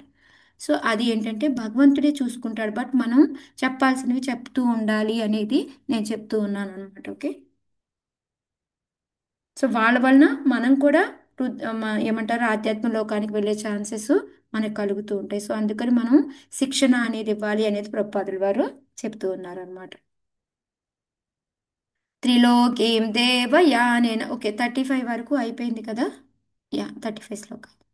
త్రిలోకీం దేవయానేన సోతివ్రజమునీనపి పరస్తాద్యధ్రువగతే విష్ణో పదమదాభ్యగాత్. చదవండి మాతాజీ. రమ్య మాతాజీ మీరు చదువుతారా శ్లోక? హరే కృష్ణ. సన్యాస మాతాజీ. మాతాజీ ఎవరో రమ్య మాత చదువుతారంట. నేను ఊరికే అడిగాను, కొత్తగా వచ్చారు కదా మాతాజీ చదువుతారేమో శ్లోకాసు అని అడిగాను. హరే కృష్ణ మాత చదవాలి మాతాజీ. హరే సన్యాస కృష్ణ. మాతాజీ మీరు చదవండి ఫస్ట్. హరే కృష్ణ మాతాజీ. త్రిలోకీం దేవయానేన సోతివ్రజ్యమునీనపి పరస్తాదృజ్య ధ్రువగ పరస్తాజ్య ధ్రువగతిర్విష్ణో పదమదాభ్యగాత్. శీలం. ధ్రువుడు ఆ విధముగా సప్తర్షి మండలమని తెలియబడు ఋషుల సప్తలోకములను దాటెను. ఆ లోకములకు పరముగా అతడు విష్ణువు వసించు లోకమునందు నిత్య జీవనము కలిగిన దివ్యస్థితిని బడసెను. హరే కృష్ణ. హరే కృష్ణ. సో ఇప్పుడు ఏంటంటే అక్కడ నుంచి అతను అలా సప్త మండలాలు, సప్తర్షి మండలం అంటే ఎవరైతే మనకి 7 ఉంటారు ఋషులు, వాళ్ళ యొక్క మండలాలు అనమాట, అవి కూడా దాటుకుంటూ ఆ సప్తలోకాలని కూడా దాటుకుంటూ అతను వెళ్ళిపోయాడు అనమాట. దాని తర్వాత వచ్చే వైకుంఠానికి విష్ణువు వసించే, అంటే ఇది వైకుంఠము అని చెప్పచ్చు, ఎందుకంటే విష్ణువు ఉన్నాడు అంటే వైకుంఠం కిందే, కానీ అక్కడ ఎవరు ఉండేది మనకి క్షీరోదక సాయి విష్ణు అనమాట. సో అక్కడ ఎలా ఉంటుంది అంటే ఆయనకి దివ్య స్థితి అని చెప్తున్నారు, నిత్యానందం అనేది ఉంటూ ఉంటుంది అనమాట అక్కడ, ఎందుకంటే భగవంతుడితో ఉంటారు కాబట్టి అక్కడ మనకి ఎప్పుడూ కూడా ఆనందం నిత్యం ఉంటుంది, నిత్యానందం. మనకి ఇక్కడ ఉంటుంది ఆ నిత్యానందం? ఉండదు మాతాజీ, ఉండదు. మనకి ఏదో ఒక ప్రాబ్లము ఏదో ఒకటి వస్తూ ఉంటుంది కాబట్టి ఇక్కడ మనం ఆ ఆనందం ఫీల్ అవుతాము, కాసేపట్లోనే మళ్ళీ ఏదో ఒకటి వస్తుంది, మనం మళ్ళీ డల్ అయిపోతాం, మళ్ళీ ఇది అయిపోతూ ఉంటాం అనమాట. సో అక్కడైతే అలాంటి ప్రాబ్లమ్స్ ఏమీ ఉండవు కాబట్టి అందుకని మనం ఎప్పుడు భగవంతుడితో ఉంటాం కాబట్టి ఆనందంగా ఉంటాం. మన తీర్థయాత్రలకు వెళ్ళినప్పుడు చూడండి, మనకి ఏదైనా బాధ అనిపిస్తుందా అసలు? ఏమనిపించదు మాతాజీ. మన మాతాజీ ఎక్స్పీరియన్స్ తిరుపతి మాతాజీ 14 రోజులు ట్రిప్ చేసి వచ్చారు, ఎక్కడా ఒక నీరసము ఏమీ లేదు, ఇంటికి వచ్చాకే అన్ని నీరసాలు బయటపడతాయి. అక్కడ ఉండగా ఎంత యాక్టివ్గా ఉంటామంటే అంతే యాక్టివ్గా ఉంటాం, ఎందుకంటే భగవంతుడితో ఉంటాం కాబట్టి ఆ ఎనర్జీ అంతా ఉంటుంది. సో అది మనకి అలా ఆ నిత్యం ఈవెన్ చూడండి, ఏదైనా ప్రోగ్రామ్స్ అయినప్పుడు సేవ చేసే ముందు ఉంటుంది పెయిన్, కానీ ఆ టైంలో తెలియదు, మళ్ళీ అయిపోయిందంట ఇంకొచ్చాగా వస్తుంది అన్ని. ఎందుకంటే భగవంతుడితో అటాచ్ అయి ఉంటాం కాబట్టి ఆ తర్వాత ఏంటంటే మనం భగవంతుడిని మర్చిపోతాము. సో మర్చిపోతాము అంటే మర్చిపోయాము అని కాదు, బట్ ఏంటంటే ఆ క్లోజ్ అసోసియేషన్ ఏదైతే ఉందో అది ఉండదు కదా. సో అందువల్ల మనకి అప్పుడు ఉండదు అనమాట. కానీ ఎప్పుడైతే మనం అక్కడ వైకుంఠం వెళ్ళామో రోజు భగవంతుడితోనే ఉంటాం కదా, సో అందుకని మనకి నిత్యానందం అనేది ఉంటుంది అని చెప్పి చెబుతున్నారు అనమాట. సో మొత్తం ఏంటంటే మనం ఇంకా అక్కడ కాకుండా ఇంక ఎక్కడికి వెళ్ళినా కూడా బ్రహ్మలోకాలు ఎక్కడికి వెళ్ళినా కూడా ఈ ఆనందం నిత్యంగా ఉండదు, అది అశాశ్వతము అని. ఇక్కడైతే శాశ్వతము అనేది చెప్తూ ఉన్నారనమాట. అది ఓకే. సో ఇవన్నీ ఆల్రెడీ మనం చాలాసార్లు చెప్పుకునేవి కాబట్టి నేను మళ్ళీ మళ్ళీ చేయట్లేదు. ఓకే, మనకి 36 నుంచి 40 వరకు కూడాను ఇప్పుడు ధ్రువలోకం యొక్క గొప్పతనాన్ని గురించి చెప్తున్నారు. ఇప్పుడు ఎక్కడికి వెళ్తున్నాడు ఈయన? ధ్రువలోకానికి వెళ్తున్నాడు. ఈ నందా సునందలు అక్కడికి తీసుకెళ్తున్నారు అనమాట. సో ఆ ధ్రువలోకానికి మనకి ఈ 36, 37 శ్లోకాల్లో ఏంటి అంటే, ఈ 36 నుంచి 40లో ఎలా ఉంది అంటే 36, 37 శ్లోకాలు అసలు ఎలాంటి వాళ్ళు ఆ ధ్రువలోకానికి వెళ్ళగలుగుతారు అంటే వైకుంఠం, ధ్రువలోకం అనేది వదిలేయండి, వైకుంఠానికి వెళ్ళగలరు అనేది ఇక్కడ చెప్తూ ఉన్నారనమాట. ధ్రువుడిలాగా మనం ప్రయాణించాలి అంటే మనకి ఎలాంటి లక్షణాలు ఉండాలి అనేది 36, 37 శ్లోకాల్లో చెప్పి ఆ తర్వాత ధ్రువలోకం ఎలా ఉంది అనేది 38, 39, 40 శ్లోకాల్లో చెప్తారనమాట. సో ఈ రోజుకి మనం ఆ 40 దాకా ఫినిష్ చేసుకొని ఆపేద్దాం. 36. యద్భ్రాజమానం స్వరుచైవ సర్వతో లోకాస్త్రయో హ్యను బిభ్రాజంత ఏతే యన్నావ్రజంజంతుషు ఏననుగ్రహ వ్రజంతి భద్రాణి చరంతి ఏ నిశం. హరే కృష్ణ మాతాజీ, చదువుతా మాతాజీ. యద్వ్రాజమానం స్వరుచైవ సర్వతో లోకాస్త్రయో హ్యాను విభ్రాజంత ఏతే యన్నావ్రజంజంతుషు ఏనానుగ్రహ వ్రజంతి భద్రాని చరంతి ఏ నిశిం. హరే కృష్ణ. ఏ లోకముల తేజస్సు ద్వారా ఈ భౌతిక జగమునందలి తేజోమయ లోకములు కాంతిని ప్రసరించుచున్నవో అట్టి స్వయం ప్రకాశమాన వైకుంఠ లోకములను ఇతర జీవుల ఎడ దయలేని వారు చేరజాలరు. అన్య జీవుల సంక్షేమ కార్యములందు సదా నియుక్తులైన వారే ఆ వైకుంఠ లోకములను చేరగలరు. హరే కృష్ణ మాతాజీ. హరే కృష్ణ. సో ఇక్కడ ఏం చెప్తున్నారు? ఏ లోకముల తేజస్సు ద్వారా అంటే మనకి ఆ ధ్రువలోకం అనేది ఎలా ఉంటుంది అంటే ఇది ఆధ్యాత్మికానికి ఆధ్యాత్మిక లోకానికి భౌతిక జగానికి తేడా ఉందన్నమాట. ఈ ఆధ్యాత్మిక లోకంలో ఏంటి అంటే అది స్వయంగా వాళ్ళకి చంద్రుడు, సూర్యుడు వీటన్నిటి కూడా అవసరం లేదు. మనకి ఏ శ్లోకాల్లో వచ్చింది అది? 15.6 ఎస్. నతద్భాసయతో సూర్యో న శశాంకో న పావకః యద్గత్వా న నివర్తంతే మాం తద్ధామ పరమం మమ. నా లోకం ఎలా ఉంటుంది అనేది ఆయన చెప్తారనమాట. సో అదే ఇక్కడ చెప్తున్నారు. మనకి భౌతిక ప్రపంచంలోకి సూర్యుడి కాంతి వస్తుంది, చంద్రుడి కాంతి వస్తున్నాయి, నక్షత్రాలు వెలుగుతున్నాయి అంటే కారణం ఏంటి అంటే ఆధ్యాత్మిక ప్రపంచంలో ఉన్న వెలుతురే వీటి ద్వారా మనకు వస్తూ ఉందన్నమాట. సో అది ఇక్కడ అక్కడ స్వయం ప్రకాశమానం, అది వైకుంఠానికి చంద్రుడు, సూర్యుడు ఇవన్నీ కూడా ఏమీ అక్కర్లేదన్నమాట. ఇతర జీవుల ఎడ దయలేని వారు చేరజాలరు. సో అలాంటి ధ్రువలోకానికి మన వైకుంఠానికి కానీ ధ్రువలోకానికి కానీ ఎలా వెళ్తారు అంటే ఇతర జీవుల ఎడ దయలేని వారు. అంటే ఎవరైనా చూస్తే మనకి ఇప్పుడు చూడండి మహారాజులు వీళ్ళందరూ ఎందుకంటారు అంతంత కష్టపడి, ఇప్పుడు గురు మహారాజు అన్నారు, జయపతాయ స్వామి గురు మహారాజు ఎందుకంత కష్టపడి, ఆయనకి ఆరోగ్యం బాగాలేదని తెలిసిన మలేషియా వెళ్ళారు, ఇప్పుడు అక్కడ ఓన్లీ వాటర్ డైట్లో ఉన్నారు. ఎందుకు ఇంత కష్టపడుతున్నారు? వాళ్ళకి అవసరం ఏంటి? హాయిగా ఏసీ రూమ్లో పడుకోవచ్చు కదా. అందరి మీద దయతో మాత్రం. ఎస్ మాతలు. ఎందుకంటే ఏదో ఒక విధంగా వాళ్ళందరికీ ఒక దయ కలిగించి అట్లీస్ట్ ఒక 4 మాటలు చెప్తే మారతారేమో అనేసి వాళ్ళ మీద, మనందరి మీద దయ అన్నమాట వాళ్ళకి. అలాంటి వాళ్ళు మాత్రమే వెళ్ళగలరు. దయ లేని వాళ్ళు నాకెందుకులే, నాది బాగుంటే చాలు అనేసి కోరుకుంటారు. అలాంటి వాళ్ళకి ఏమీ ఉండదన్నమాట. అలాంటి వాళ్ళు వెళ్ళలేరు అని చెప్తున్నారు. ఇంకా అన్యజీవుల సంక్షేమ కార్యములందు నియుక్తులై ఉండాలన్నమాట. అంటే మిగతా వాళ్ళకి మంచి జరగాలి అనేసి ఈ యజ్ఞాలు, యాగాదులు చేస్తారు. వీళ్ళందరికీ కూడా అంటే ఎప్పుడు ఒకసారి, ఇప్పుడు వీళ్ళు ఏం చేస్తారు చెప్పండి, లోక కళ్యాణం చేసేవాళ్ళు రోజంతా చేస్తూ ఉంటారా?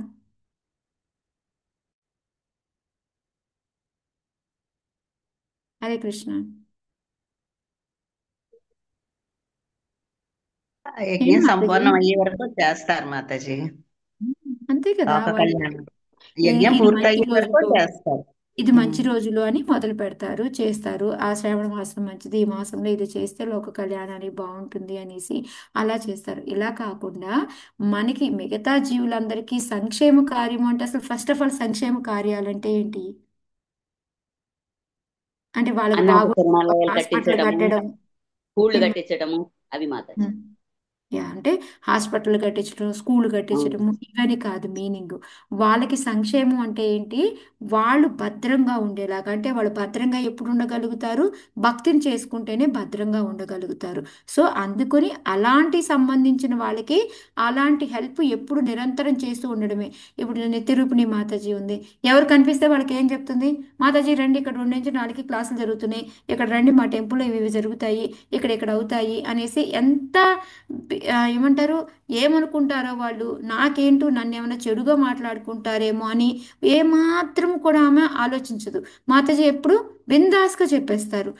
దానికి ఎందుకు అంటారు? మనం ఏమనుకుంటాము, అమ్మో వీళ్ళేంటో కొంచెం ఇదిగా ఉన్నారు, వాళ్ళు మనల్ని ఏమనుకుంటారో ఏమోలే, వాళ్ళ ఇష్టమైతే వస్తారు లేకపోతే లేదు, నేను మాత్రం ఫోర్స్ చేయనప్ప, నాకు వద్దులే అనుకుంటాం మనం. అంటే నేను ఫస్ట్లో ఇలాగే ఉండేదాన్ని, చెబితే ఏమనుకుంటారో, ఎందుకు వచ్చిందిలే ఈ అమ్మాయి జిడ్డులా వెనకాల పడుతుంది, ఆమె చేస్తే చేసుకోవచ్చు కదా, నన్ను ఎందుకు ఇందులో లాగుతుంది అని. అంటే మన కర్తవ్యం మనం చేస్తున్నాం, వాళ్ళు వస్తారా లేదా వాళ్ళ కర్మ అనమాట. కాకపోతే మనకి ఆచార్యులు మా ఎవరు అందరూ కూడా గురువులు వీళ్ళు ఏం చెప్తారు అంటే 2, 3 సార్లు చెప్పడం మన బాధ్యత. దాని తర్వాత వినకపోతే వాళ్ళని వదిలేయాలి, వాళ్ళ వెనకాల ఉండి మనం టైం వేస్ట్ చేసుకోకూడదు. ఓకేనా? అలా అని మనం అలాగే వెనకాల పడి, ఒక మనిషి వెనకాలే పడి రండి రండి రండి రండి అని సంవత్సరం అంతా పిలవాల్సిన పని లేదు. 2, 3 సార్లు చెప్పడం మన బాధ్యత, వినకపోతే వాళ్ళ కర్మ. ఓకే, అదే. సో ఇక్కడ ఏంటంటే వైకుంఠ లోకాలకి వర్ణాన్ని చెప్తూ ఉన్నారనమాట. ఒకటి, వాళ్ళకి సూర్యచంద్రులు అవసరం లేదా, ఈ స్వయం ప్రకాశమానాలు అని చెప్పి చెప్తున్నారనమాట. సో ఇదే మనకి ఫస్ట్ మన చాప్టర్, మన ఫస్ట్ పారాగ్రాఫ్ అంతా కూడాను దాని దగ్గర నుంచి. సో మనకి ఈ సూర్యుడు కాంతి ఇవన్నీ ఎక్కడి నుంచి వస్తున్నాయి అంటే అక్కడి నుంచి అరువు తెచ్చుకున్నదే అని చెప్పేసి చెప్తూ ఉన్నారనమాట. సో ఇంకా సంక్షేమ కార్యాలు అంటే ఏంటి అంటే, మనం భౌతిక జగత్తు నుండి వైకుంఠ లోకములకు చేరగలరు. ఎప్పుడైతే మనం వాళ్ళ వైకుంఠ లోకానికి వెళ్ళగలిగే పనులు మనం ఏవైతే వాళ్ళకి చేస్తామో అది వాళ్ళ సంక్షేమ కార్యక్రమం. అంతేకాని ఒక హాస్పిటల్, ఒక స్కూలు కట్టించడం కాదు అనేది ఇక్కడ మనకి ప్రపాదులు వారు చెప్తున్నారనమాట. సో వాళ్ళని ఎప్పుడూ కూడాను ఈ కృష్ణ భక్తి భావంలో ఉండే పనులు చేయించడము ఇవి అనేది మెయిన్గా చెప్తూ ఉన్నారనమాట. ఇంకోటి ఏంటంటే 24 గంటలు మనం భగవంతుడి దాంట్లోనే ఓన్లీ మిగతా మిగతా పనులు మనం ఉండి చేస్తూ భగవంతుడిని 24 గంటలు తలుచుకోగలమా? మిగతా వేటిలో అయినా కూడాను. అంటే చదవలేం మాతాజీ. ప్రభుపాదులు వారు చెప్తుంది ఏంటంటే, మనం ఈ కృష్ణ భక్తి భావంలో ఉంటేనే మనం 24 గంటలు భౌతిక కార్యం కాకుండా ఆధ్యాత్మిక కార్యక్రమాలే చెయ్యగలుగుతాము. మిగతా వాటిలో అలా చెయ్యలేము అని చెప్పి చెప్తున్నారు. మనకి ప్రభుపాదులు వారు ఎలా అయితే మనం 3:30కి లేస్తే మళ్ళీ రాత్రి 10ంటికి పడుకునేదాకా మనకు ఒక షెడ్యూల్ అనేది అరేంజ్ చేశారు. దాని ద్వారా మనం రోజు భగవంతుని తలుచుకోవచ్చా లేదా? ప్రతి టైము తలుచుకోవచ్చు మాతాజీ, గ్యారంటీగా. హరే కృష్ణ. గ్యారంటీగా తలుచుకోవచ్చు. అదే మనం నిజంగా మామూలుగా ఓకే నేను శుక్రవారం శనివారం గుడికి వెళ్తాను అంటే ఆ గుడికి వెళ్ళి వచ్చినంతసేపు మళ్ళీ తర్వాత మనం భగవంతుడిని తలుచుకోగలమా? లేదు. లేదు. కానీ మనం గుడికి వెళ్ళకుండా కూడా ఇంట్లో ఉండి కూడా భగవంతుడిని తలుచుకునేలాగా మనకు ప్రపాదులు వారు అంత బాగా అరేంజ్ చేశారనమాట ప్రోగ్రాము. భాగవతం చదువుకోవడం, చాంటింగ్ చేసుకోవడం, భగవంతుడికి ప్రసాదం చేసుకోవడం, ఆఫర్ చేసుకోవడం. మరి మాతాజీ ప్రసాదం చేసేటప్పుడు ఎలా భగవంతుడిని తలుచుకుంటాము అంటే అప్పుడేం చెప్పారు మనకి? ఏదో ఒక లెక్చర్ పెట్టుకొని వింటూ ప్రసాదం వండుకుంటాం. సో అప్పుడు మనం భక్తిలో ఉన్నట్టా లేదా? భగవంతుడు తలుచుకుంటున్నట్టా లేదా? ఉన్నట్టే అని చెప్పారు మాతాజీ ఆచార్యులు కూడా. అది. సో అందువలన ఎందుకని ప్రపాదుల వారు నొక్కి రాస్తుంది, ఒక్క కృష్ణ భక్తి భావన తప్ప ఈ భౌతిక జగనందలి మరి ఏ ఇతర లోకహిత కార్యము కూడా మనజుని 24 గంటలు కార్మోన్యుఖుని చేయజాలదు. ఓకే, అర్థమైంది కదా? అందుకే ఎగ్జాంపుల్స్తో సహా నేను చెప్పాను అనమాట. మనం ఇలా ఉన్నప్పుడే ఈ కృష్ణ భక్తి భావనలో మాత్రమే ఇలా ఆధ్యాత్మిక వర్క్ చేసుకుంటూ పని చేసుకుంటూ ఉండగలుగుతాం అనమాట. ఇంకా నెక్స్ట్ ఏంటి అంటే వైకుంఠ లోకానికి ప్రవేశించాలి అంటే ఏం క్వాలిఫికేషన్స్ అంటే ఒకటి వచ్చేసి అందరి యందు దయ ఉండాలి. రెండోది ఏంటి అంటే మనం అందరికీ కూడా సంక్షేమం కలిగించే పనులు చేయాలి. ఆ సంక్షేమ పనులు ఏంటి అనేది ఇందాక చర్చించుకున్నాము. సో ఇక్కడ ప్రపాదుల వారు ఏంటంటే మిగతా అందరూ కూడా భక్తి యోగంలోనే ఇది సాధించగలరు అని చెప్తున్నారు కదా. ఎందుకు అనేది ఇందులో నిరూపిస్తున్నారు అనమాట రెండో పారాగ్రాఫ్లో. సో దాంట్లో ఏం చెప్తున్నారు అంటే ఇప్పుడు కామ్య కర్మం చేసే వాళ్ళు ఉన్నారనుకోండి, వాళ్ళు ఎప్పుడు కూడాను ఏంటి అంటే వాళ్ళు ఇంకొకళ్ళకి ఎవరైనా ముందుకెళ్తుంటే వాళ్ళకి అసూయ అనేది వస్తూ ఉంటుంది. వాళ్ళు అదే కాక ఏంటంటే ఏ పని చేసినా వాళ్ళు ఇంద్రియ భోగార్థమే చేస్తూ ఉంటారు. సో ఆ ఇంద్రియ భోగార్థమై ఏంటి ఎంతో మంది అమాయకుల్ని చంపుతూ ఉన్నారు. అంటే ఏంటి అమాయక జీవుల్ని చంపుతున్నారు అంటే ఏంటి మాతాజీ? వేలాది అమాయక జీవుల్ని చంపుదురు. మాంసభక్షణం మాతాజీ మాతాజీ. అయ్యో, మాంసభక్షణం. హింస మాతాజీ. ఓన్లీ మాంసభక్షణేనా? హింస. ఇంకా చాలా ఉంటాయి మాతాజీ. హరే కృష్ణ. మనం శ్వాస తీసుకునేటప్పుడు మనం ఊడ్చేటప్పుడు మనము వంట వండేటప్పుడు తెలియకుండా మనం ఎన్నో జీవుల్ని చంపుతాము. సరే మాతాజీ మనం కూడా చేస్తున్నాం కదా ఆ పని అని మీరు అడగచ్చు. కానీ మనం ఏంటంటే ఏది చేసినా భగవంతుడు మన ఇల్లు నీట్గా ఉండాలి, భగవంతుడు ఉన్నాడు ఆయన నీట్గా ఉండాలి అని చేస్తూ ఉంటాము. సో అదేంటంటే మనకి ఆ ఆ ఏదైతే ఆ టైంలో ఏమి జరిగినా మనం ఎక్కువగా మనం హరే కృష్ణ మహామంత్రం పెట్టుకొని చేస్తూ ఉంటాము, భగవంతుని తలుచుకుంటూ చేస్తూ ఉంటాం. కాబట్టి అదేంటంటే మన మన అకౌంట్ కిందకి రాదనమాట అది. బట్ కానీ మామూలు వాళ్ళకి వాళ్ళ అకౌంట్ కిందకే ఇవన్నీ కూడా వెళ్ళిపోతూ ఉంటాయి అన్నమాట. సో అందుకని ఓన్లీ మన తినటానికే యానిమల్స్ని చంపుతున్నాము అని కాదు, తెలియకుండా ఎన్నిటినో చంపుతాము. ఎందుకు మనకి దోమ వస్తుంది ఠాక్ నోటేస్తామా లేదా, ఏగొస్తుంది ఠాక్ నోటేస్తామా లేదా. సో తెలియకుండానే తినటానికే కాదు తినకుండా కూడా బోల్డ్ చంపుతున్నాము. ఇంకా చాలా మంది అడుగుతూ ఉంటారు మరి మీరు జంతువుల్ని చంపుతున్నాము అని అంటారు, మరి అలా అయితే మీరు పళ్ళు కాయలను కూడా కట్ చేస్తున్నారు కదా వాటిని చంపినట్టు కాదా అని అడుగుతూ ఉంటారు. చంపినట్ట మనం చంపినట్టు కాదా? మాతాజీ కొంతవరకు చంపినట్టయినా అది మనం భగవంతుడికి ఆఫర్ చేస్తున్నాం కాబట్టి అది కాదు అని చెప్తున్నారు కదా మాతాజీ. ఎందుకంటే ఎస్, మనం భగవంతుని పెట్టి ప్రసాదంగా స్వీకరిస్తున్నాం కదా. ఇది కరెక్ట్. విన్నప్పటి నుంచి నాకు చేతిలో బియ్యం పోసుకున్నప్పటి నుంచి పురుగులు ఎక్కడ ఉంటాయో అవి ఎక్కడ చచ్చిపోతాయి హరే కృష్ణ మాత్రం వదలకుండా చేసుకుంటే చెరుగుతాను మాత్రం. నేనేం చేయలేదు అదే.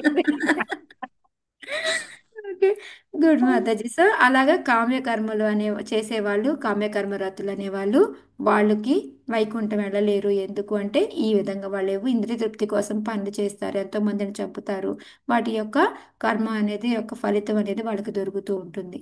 రెండోది మిగతా జ్ఞానులు. ఈ జ్ఞానులు అనే వాళ్ళు ఏం చేస్తారు అంటే వాళ్ళ ముక్తి కోసం వాళ్ళ కొరికే ఆలోచించుకుంటారు, మిగతా వాళ్ళ గురించి ఆలోచించరు ఏం జరుగుతుంది అనేది. నేను ఎలా వెళ్ళిపోగలను, నేను ముక్తి ఎలా సంపాదించుకోగలను అని వాళ్ళకి ఆ ఏమంటారు ఆ స్వయం దాని మీదే ఉంటుంది. కాబట్టి వాళ్ళకి ఇంకొకరి గురించి ఆలోచించరు, కాబట్టి వాళ్ళకి వెళ్ళే అర్హత లేదు. ఎందుకంటే చెప్పారు కదా మిగతా వాళ్ళ మీద దయ ఉండాలి, మిగతా అందుకొని వాళ్ళు వెళ్ళలేరు అనమాట. సో ఇప్పుడు సిద్ధులు మనకి ఎవరైతే యోగులు ఉంటారో వాళ్ళు ఉన్నారనుకోండి, వాళ్ళు ఏం చేస్తూ ఉంటారు, వాళ్ళు సిద్ధీస్ కోసం అంటే రకరకాల పవర్స్ వస్తూ ఉంటాయి కదా యోగ సిద్ధులు, వాటి కోసం వాళ్ళు ఎప్పుడు కూడా నిరంతరం పనిచేస్తూ ఉంటారనమాట. సో అందుకని వాళ్ళు కూడా దీ దీని కింద వాళ్ళు వైకుంఠ లోకాలకి వెళ్ళలేరు అనమాట. ఓన్లీ వైష్ణవులు అనే వాళ్ళే ఏంటి అంటే ఎప్పుడు చూసినా ఇప్పుడు మన చూడండి మనకి ఫుడ్ ఫర్ లైఫ్, మరి బుక్స్ డిస్ట్రిబ్యూషన్, పుస్తక వితరణ, ఇవన్నీ కూడాను ఎందుకు ఇంత పెద్ద టెంపుల్స్ కట్టాలి. చాలా మంది అడిగే క్వశ్చన్ ఇది.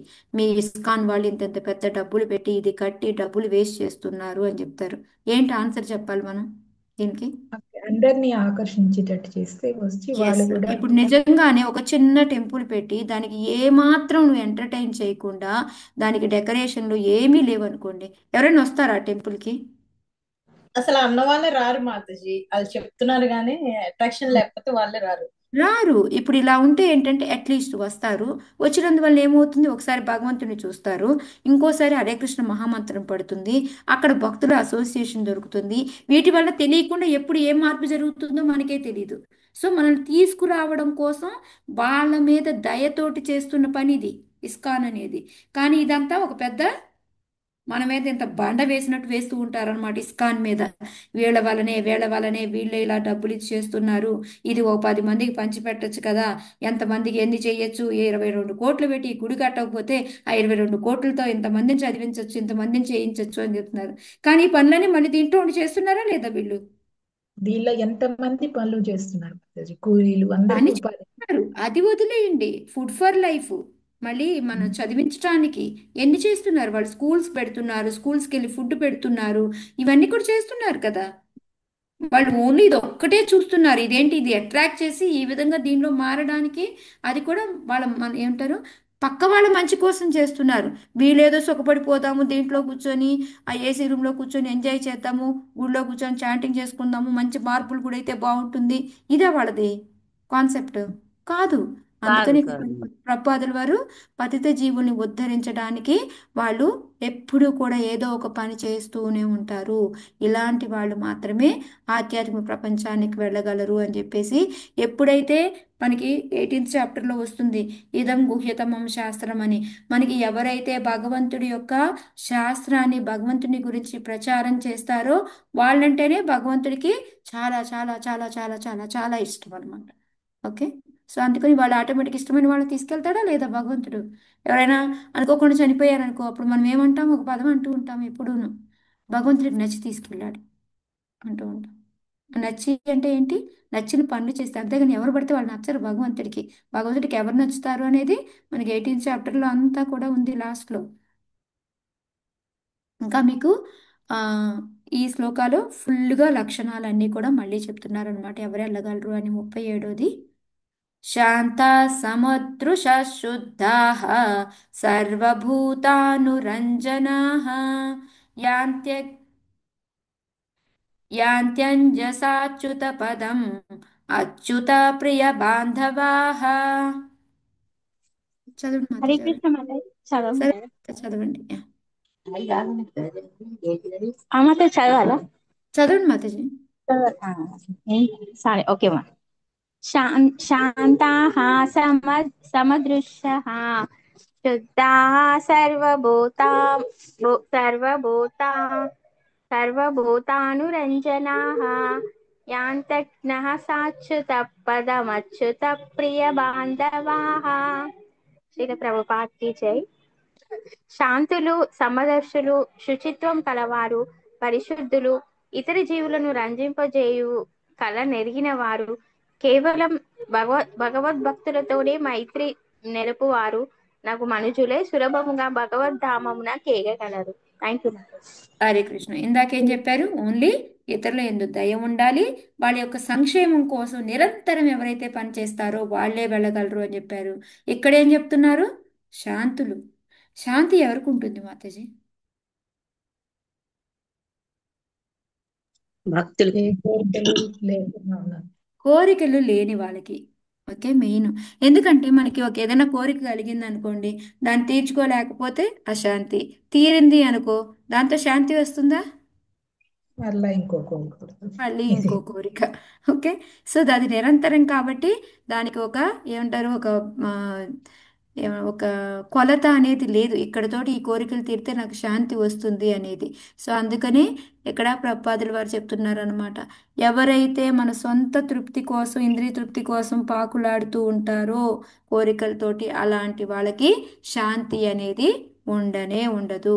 భక్తులకే ఎందుకు ఉంటుంది అంటే, వాళ్ళకు ఒకవేళ కోరిక వచ్చినా వాళ్ళు ఏమనుకుంటారు, భగవంతుడు మనకి కావాలి అనుకుంటే తీరుస్తాడు, లేకపోతే లేదు అనుకుంటారు. సో అందువల్ల వాళ్ళకి ఏమవుతుంది, వాళ్ళకి ఎటువంటి బాధ ఉండదన్నమాట. సో అందుకని మిగతా ఇందాక మనకి ఎలా అయితే ప్రపాదుల వారు యోగులు, జ్ఞానులు, కామకర్మరతులు, వీళ్ళలో ఎవరికైనా కూడా శాంతి ఉంటుందా అంటే, నాకు మోక్షం వస్తుందో లేదో అని కంగారు, నాకు సిద్ధులు వస్తాయో లేదో అనే కంగారు, వీళ్ళకేమో నా ఇంద్రియ తృప్తి నెరవేరుతుందా లేదా అనే కంగారు. సో వీటిలో ఏంటంటే వాళ్ళు తలమునకలైపోయి ఉంటారు కాబట్టి వాళ్ళకి ఎప్పుడూ శాంతి అనేది ఉండదన్నమాట. సో అదే ఇక్కడ ప్రపాదుల వారు ఫస్ట్ పారాగ్రాఫ్లో శాంతి గురించి చెప్తూ ఉన్నారు. సో శాంతి అనేది ఎప్పుడు వస్తుంది అంటే, మనం భగవంతుడికి సంపూర్ణంగా శరణుజొచ్చాము అంటే శాంతి అనేది దొరుకుతుంది. నెక్స్ట్ది సమదర్శులు. సమదర్శులు అంటే అందరినీ కూడా సమంగా చూడాలి. అది ఎప్పుడు కలుగుతుంది మనకి సమంగా చూడాలి అనేది? అందరిలో మనం పరమాత్మ దాసులం అని తెలుసుకున్నప్పుడు. మనం Yes, దాసులం. మనం దాసులం అని తెలుసుకున్నప్పుడు మనం అందరమే కూడా భగవంతుడి నుంచి వచ్చిన వాళ్ళమే, భగవంతుడు అందరి హృదయంలో కూడా ఉన్నాడు అనేసి తెలిసినప్పుడు మనకి పండిత సమదర్శన, మనకి ఏనుగునైనా దేన్నైనా స్వపాచక పండిత అని ఉంది కదా మనకి శ్లోక 5.18 శ్లోక అదనమాట. సో ఆ విధంగా చూడొచ్చు. సో మెయిన్గా ఏంటంటే మమైవాంశో జీవలోకే, మనమందరమే కూడా భగవంతుడి యొక్క అంశలు.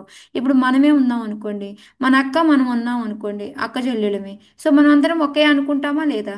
దీంట్లో భేదభావం చూపిస్తాం మనం, ఈ అక్క గొప్పది ఆ అక్క చిన్నది. కనకవల్లి మాతాజీని అడుగుదాం, జయశ్రీ మాతాజీని. మొత్తం ముగ్గురు నలుగురు అక్క చెల్లెలు వాళ్ళు. సో వీళ్ళు ఇప్పుడు ఈ అక్క చెడ్డది, ఈ అక్క చిన్నది, ఈ అక్క మంచిది కాదు, ఈ అక్క చెడ్డది కాదు అని ఉంటుందా? వాళ్ళకి ఏమనిపిస్తుంది?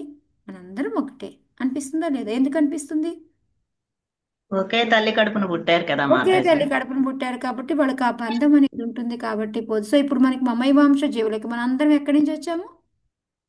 భగవంతుని అంశం. భగవంతుడి భగవంతుని దగ్గర దగ్గర నుంచి నుంచి వచ్చాము. సో వాళ్ళ దగ్గర నుంచే వచ్చాము, లేకపోతే ఎక్కడెక్కడి నుంచి ఒకే వేరు తండ్రి దగ్గర నుంచి వచ్చాము మనం? లేదు, లేదు. సో భగవంతుడి ఇప్పుడు దగ్గర నుంచే. ఆటోమేటిక్ గా సమభావం వస్తుందా లేదా? వస్తుంది. ఇప్పుడు ఎక్కడ దాకా ఎంతో చూడండి, మనకి ఎప్పుడు దాకా పరిచయం లేదు, ఆ పరిచయం అయిన తర్వాత మన ఊరు మన చుట్టాలు మన వాళ్ళకి సంబంధించిన వాళ్ళే అని తెలిసింది అనుకోండి, ఎక్కడ లేని అభిమానం వస్తుందా లేదా మనకి?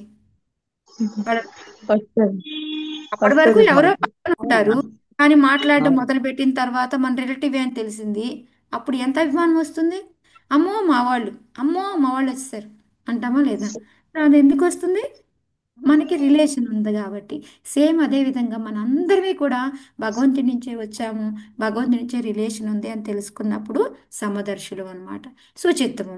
అది ఆటోమేటిక్గా మనకి ఏంటంటే ఎప్పుడు భగవంతుడి యొక్క నామం తీసుకుంటూ ఉంటాం, స్నానం చేస్తూ ఉంటాం, వీటన్నిటి వలన ఆ శుచిత్వం అనేది ఉంటుందన్నమాట. ఇంకా పరిశుద్ధులు. పరిశుద్ధులు అంటే మనకి హృదయంలో శుభ్రంగా శుద్ధమై ఉండాలి అన్నమాట. సో మనకి గౌరాంగ దర్శన ప్రభు ఎప్పుడూ చెప్తూ ఉంటారు, మనం భగవంతుడి గురించి పూర్తిగా వింటూ ఉన్నాం అనుకోండి, భగవంతుడే వచ్చి కూర్చుంటాడు. భగవంతుడే వచ్చి కూర్చొని ఒకవేళ శుభ్రంగా లేదనుకోండి, మాతాజీ నాకు ఇంకా ఈ కోపం తగ్గలేదు, కామ క్రోధ లోభ మోహాలు అన్నీ ఉన్నాయి మాతాజీ, నేను చదివితే మాత్రం ఉపయోగం ఏంటి అంటే, ఏం పర్లేదు, మీరు చదువుతూ వింటూ ఉంటే ఏమవుతుంది అంటే భగవంతుడు వెళ్ళి లోపల కర్ణ లోపలికి హృదయంలోకి ఎంటర్ అవుతాడు. ఎంటర్ అయ్యి ఎక్కడైతే చెత్త ఉందో మొత్తాన్ని ఒక కాలుతో ఒక కొట్టుడు కొడతాడు, మొత్తం వెళ్ళిపోతాయి అవి. సో అందుకని మనం చదవడం మొదలు పెడితే అవే పారిపోతాయి. సో మనము ఇవన్నీ పారిపోయినాక మనం చదువుదాము, మనం భక్తిలోకి వెళ్దాము అనుకుంటే అది ఎప్పటికీ జరగదనమాట. సో అందుకని ఆటోమేటిక్గా భక్తిలో ఉన్న వాళ్ళకి ఈ పరిశుద్ధం అనేది ఆటోమేటిక్గా ఏర్పడుతూ ఉంటుంది. నెక్స్ట్ ఇతర జీవుల్ని రంజింపజేయు కళ. ఏంటంటారు ఇతర జీవుల్ని రంజింపజేయు కళ?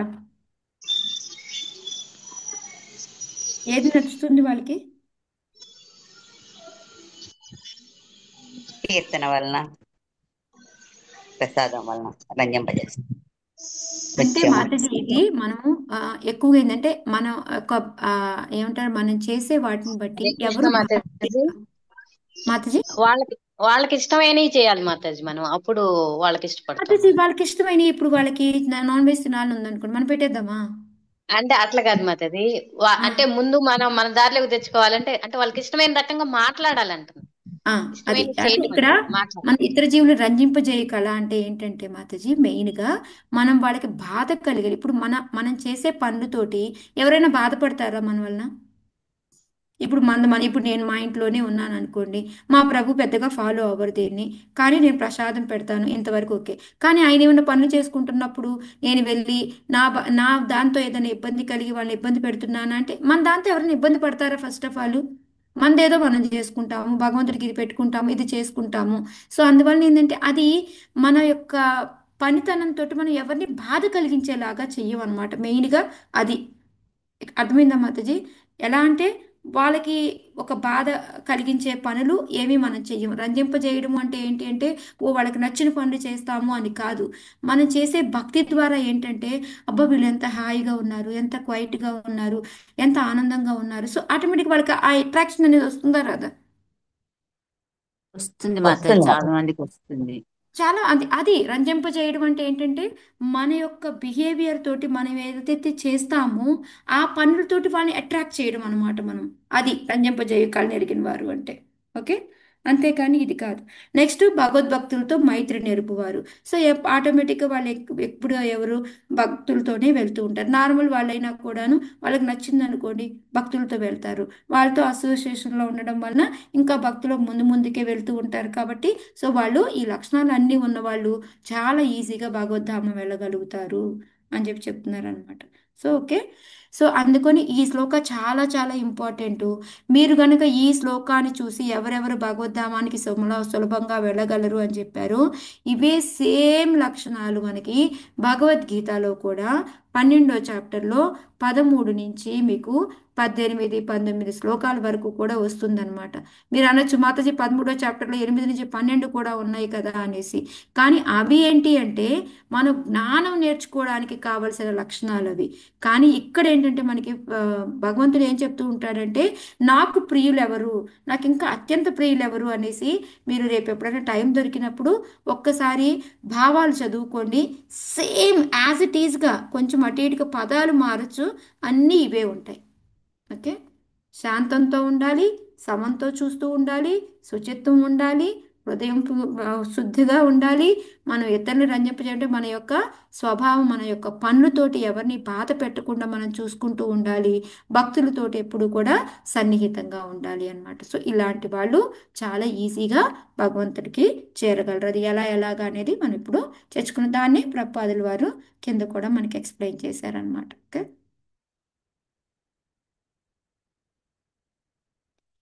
ఇత్యుత్థానపదః పుత్రో ధ్రువః కృష్ణపరాయణः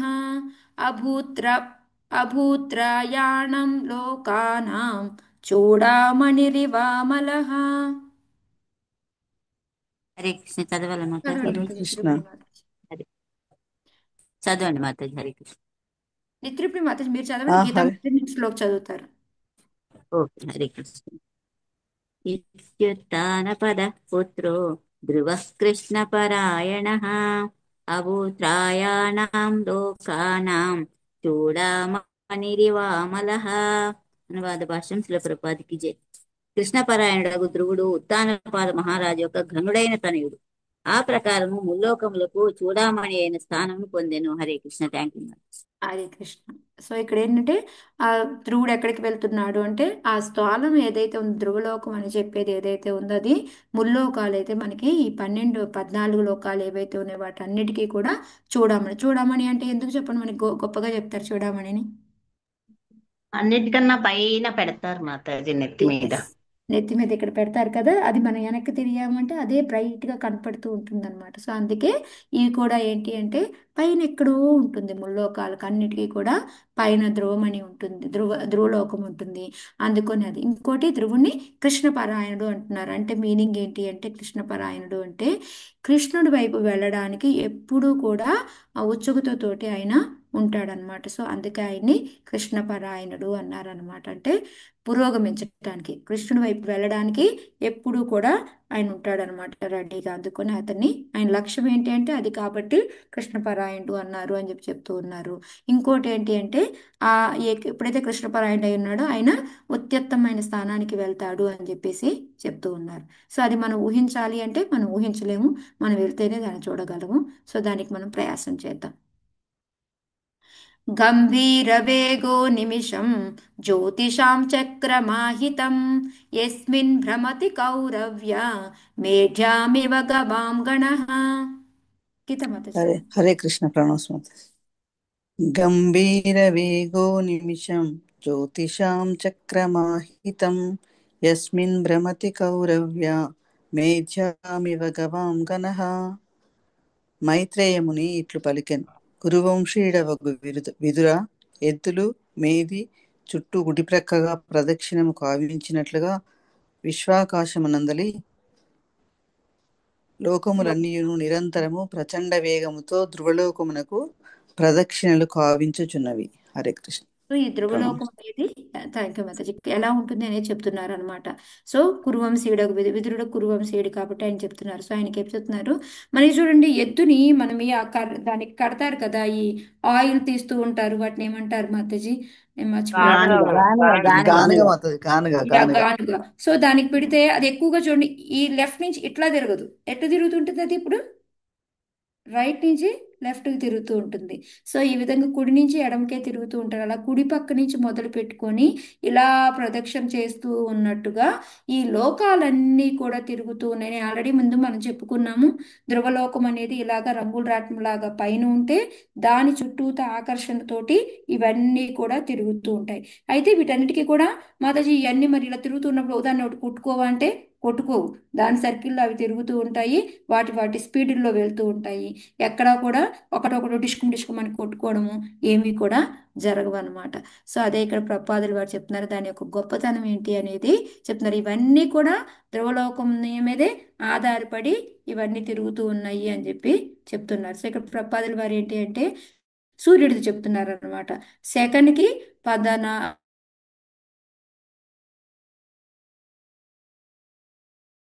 రికార్డ్ ఆఫ్ చేసి ఓకే, ఇదేం లేదులే. ఓకే.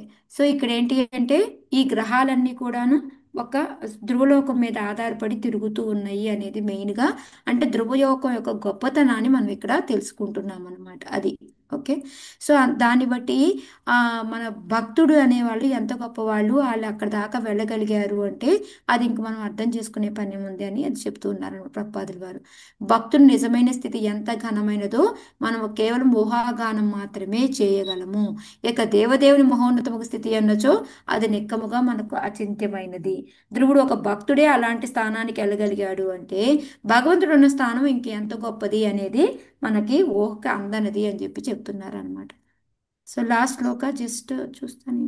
యా ఊరికే చెప్పేసి మహిమానాం విలోక్యాస్య నారదో భగవాన్ ఋషిః ఆతోద్యం విదుతన్ శ్లోకాన్ సత్రే గాయత్ ప్రచేతసాం. చదవండి మాతాజీ. ఎవరన్నా చదువు నాగమణి మాతాజీ.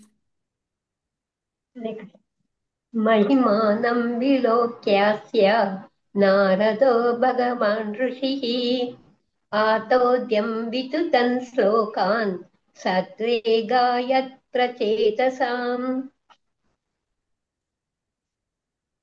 ధ్రువుని మహిమలను కాంచిన దేవర్షి నారదుడు వీణను మీటుచు రచయితసుల యజ్ఞ సలికేగి ఆనందంతో ఈ క్రింది 3 శ్లోకములు గానం చేశాను. హరే కృష్ణ. హరే కృష్ణ. సో ఇక్కడ ఏంటంటే ఇంకా ధ్రువుడి లోకం గురించి చెప్పడం అయిపోయింది. ధ్రువుడు లోకానికి 36, 37లో ధ్రువుడు లోకానికి మనకి ఏ లక్షణాలు ఉంటే మనం సులభంగా వెళ్ళగలము అనేది వైకుంఠానికైనా ధ్రువలోకానికైనా అనేది చెప్పారు. ఆ తర్వాత ఏంటంటే అది ఎంత అత్యుత్తమైనది అన్నట్టే మిగతావన్నీ కూడా దాని మీద ఆధారంగానే తిరుగుతున్నాయి అనేది మనం చెప్పారనమాట. ఇప్పుడు ఏంటంటే నారదులు వారు ధ్రువుడి యొక్క గొప్పతనాన్ని చూశారు. ఎంత అబ్బా నా శిష్యుడు అంతే కదా. ఇప్పుడు ఎవరైనా చూడండి, మన పిల్లలు మంచి పొజిషన్లో ఉన్నారనుకోండి, ఎవరు ఆనందపడతారు? తల్లిదండ్రులు ఆనందపడతారు. ఇప్పుడు శిష్యులు మంచి పొజిషన్లోకి వచ్చారు అనుకోండి, గురువు ఆనందపడతాడా లేదా? చాలా ఆనందపడతారా లేదా? ఇప్పుడు పద్మాక్షి మాతాజీ వచ్చి క్లాస్ చెప్తూ ఉంది, రేవతి గోపి మాతాజీ ఎన్నిసార్లు అంటారు, అమ్మ ఎంత ఆనందంగా ఉందో అమ్మ నువ్వు క్లాస్ చెప్తుంటే అనేసి. సో మీరు ఎవరెలా క్లాస్ చెప్తున్నా మాకు ఎంతో ఆనందంగా ఉంటుంది. ఓకే, మేమేదో బుడిబుడిగా చెప్పాము, దాన్ని వీళ్ళు ఎంత బాగా అర్థం చేసుకొని మళ్ళీ చెప్తున్నారు అంటే అది ఎంతో ఆనందం కలిగిస్తుంది అనమాట. ఒక్కొక్కసారి మాకన్నా ఎంతో బాగా గొప్ప చెప్పిన ఇంకా ఎక్కువ ఆనందపడతాము, ఓ ఎంత బాగా చెప్తున్నారు వీళ్ళు అనేసి. సో అదే విధంగా ఇక్కడ ధ్రువుడికి ధ్రువుడి యొక్క గొప్పతనాన్ని చూసి నారదులు ఎంతో ఆనందపడిపోయి ఆ తర్వాత ఏంటంటే ఆ రచయితశాల యజ్ఞాలు చేసుకుంటూ ఉన్నారనమాట. ఆ స్థలానికి వెళ్ళి అక్కడ ఈ శిష్యుడి యొక్క గొప్పతనాన్ని చెప్తూ ఉంటారనమాట. సో మేము అదే ఎప్పుడు మాట్లాడితే చెప్తుంటాము, పద్మాక్షి మాతాజీని చూడండి ఎంత బాగా నేర్చుకుని ఎంత బాగా చెప్తున్నారు, మీరందరూ కూడా ముందుకు రండి అని ఎలాగ వెళ్ళిన చోటల్లా మేము ఎలా చెప్తూ ఉంటాము. సో ఆ విధంగా ఏంటి అంటే ఆయన కూడా ఆ మంచి శిష్యుల గురించి అలా చెప్తూ ఉన్నారనమాట. అక్కడికి వెళ్ళి చెప్పడం మొదలు పెట్టాడు. సో ఏం చెప్పాడు అనేది మనకి 41, 42, 43 శ్లోకాల్లో చూద్దాం. Okay. Hare Krishna. Thank you Mataji. కొంచెం 2-3 minutes ఎక్స్ట్రా తీసుకున్నాం.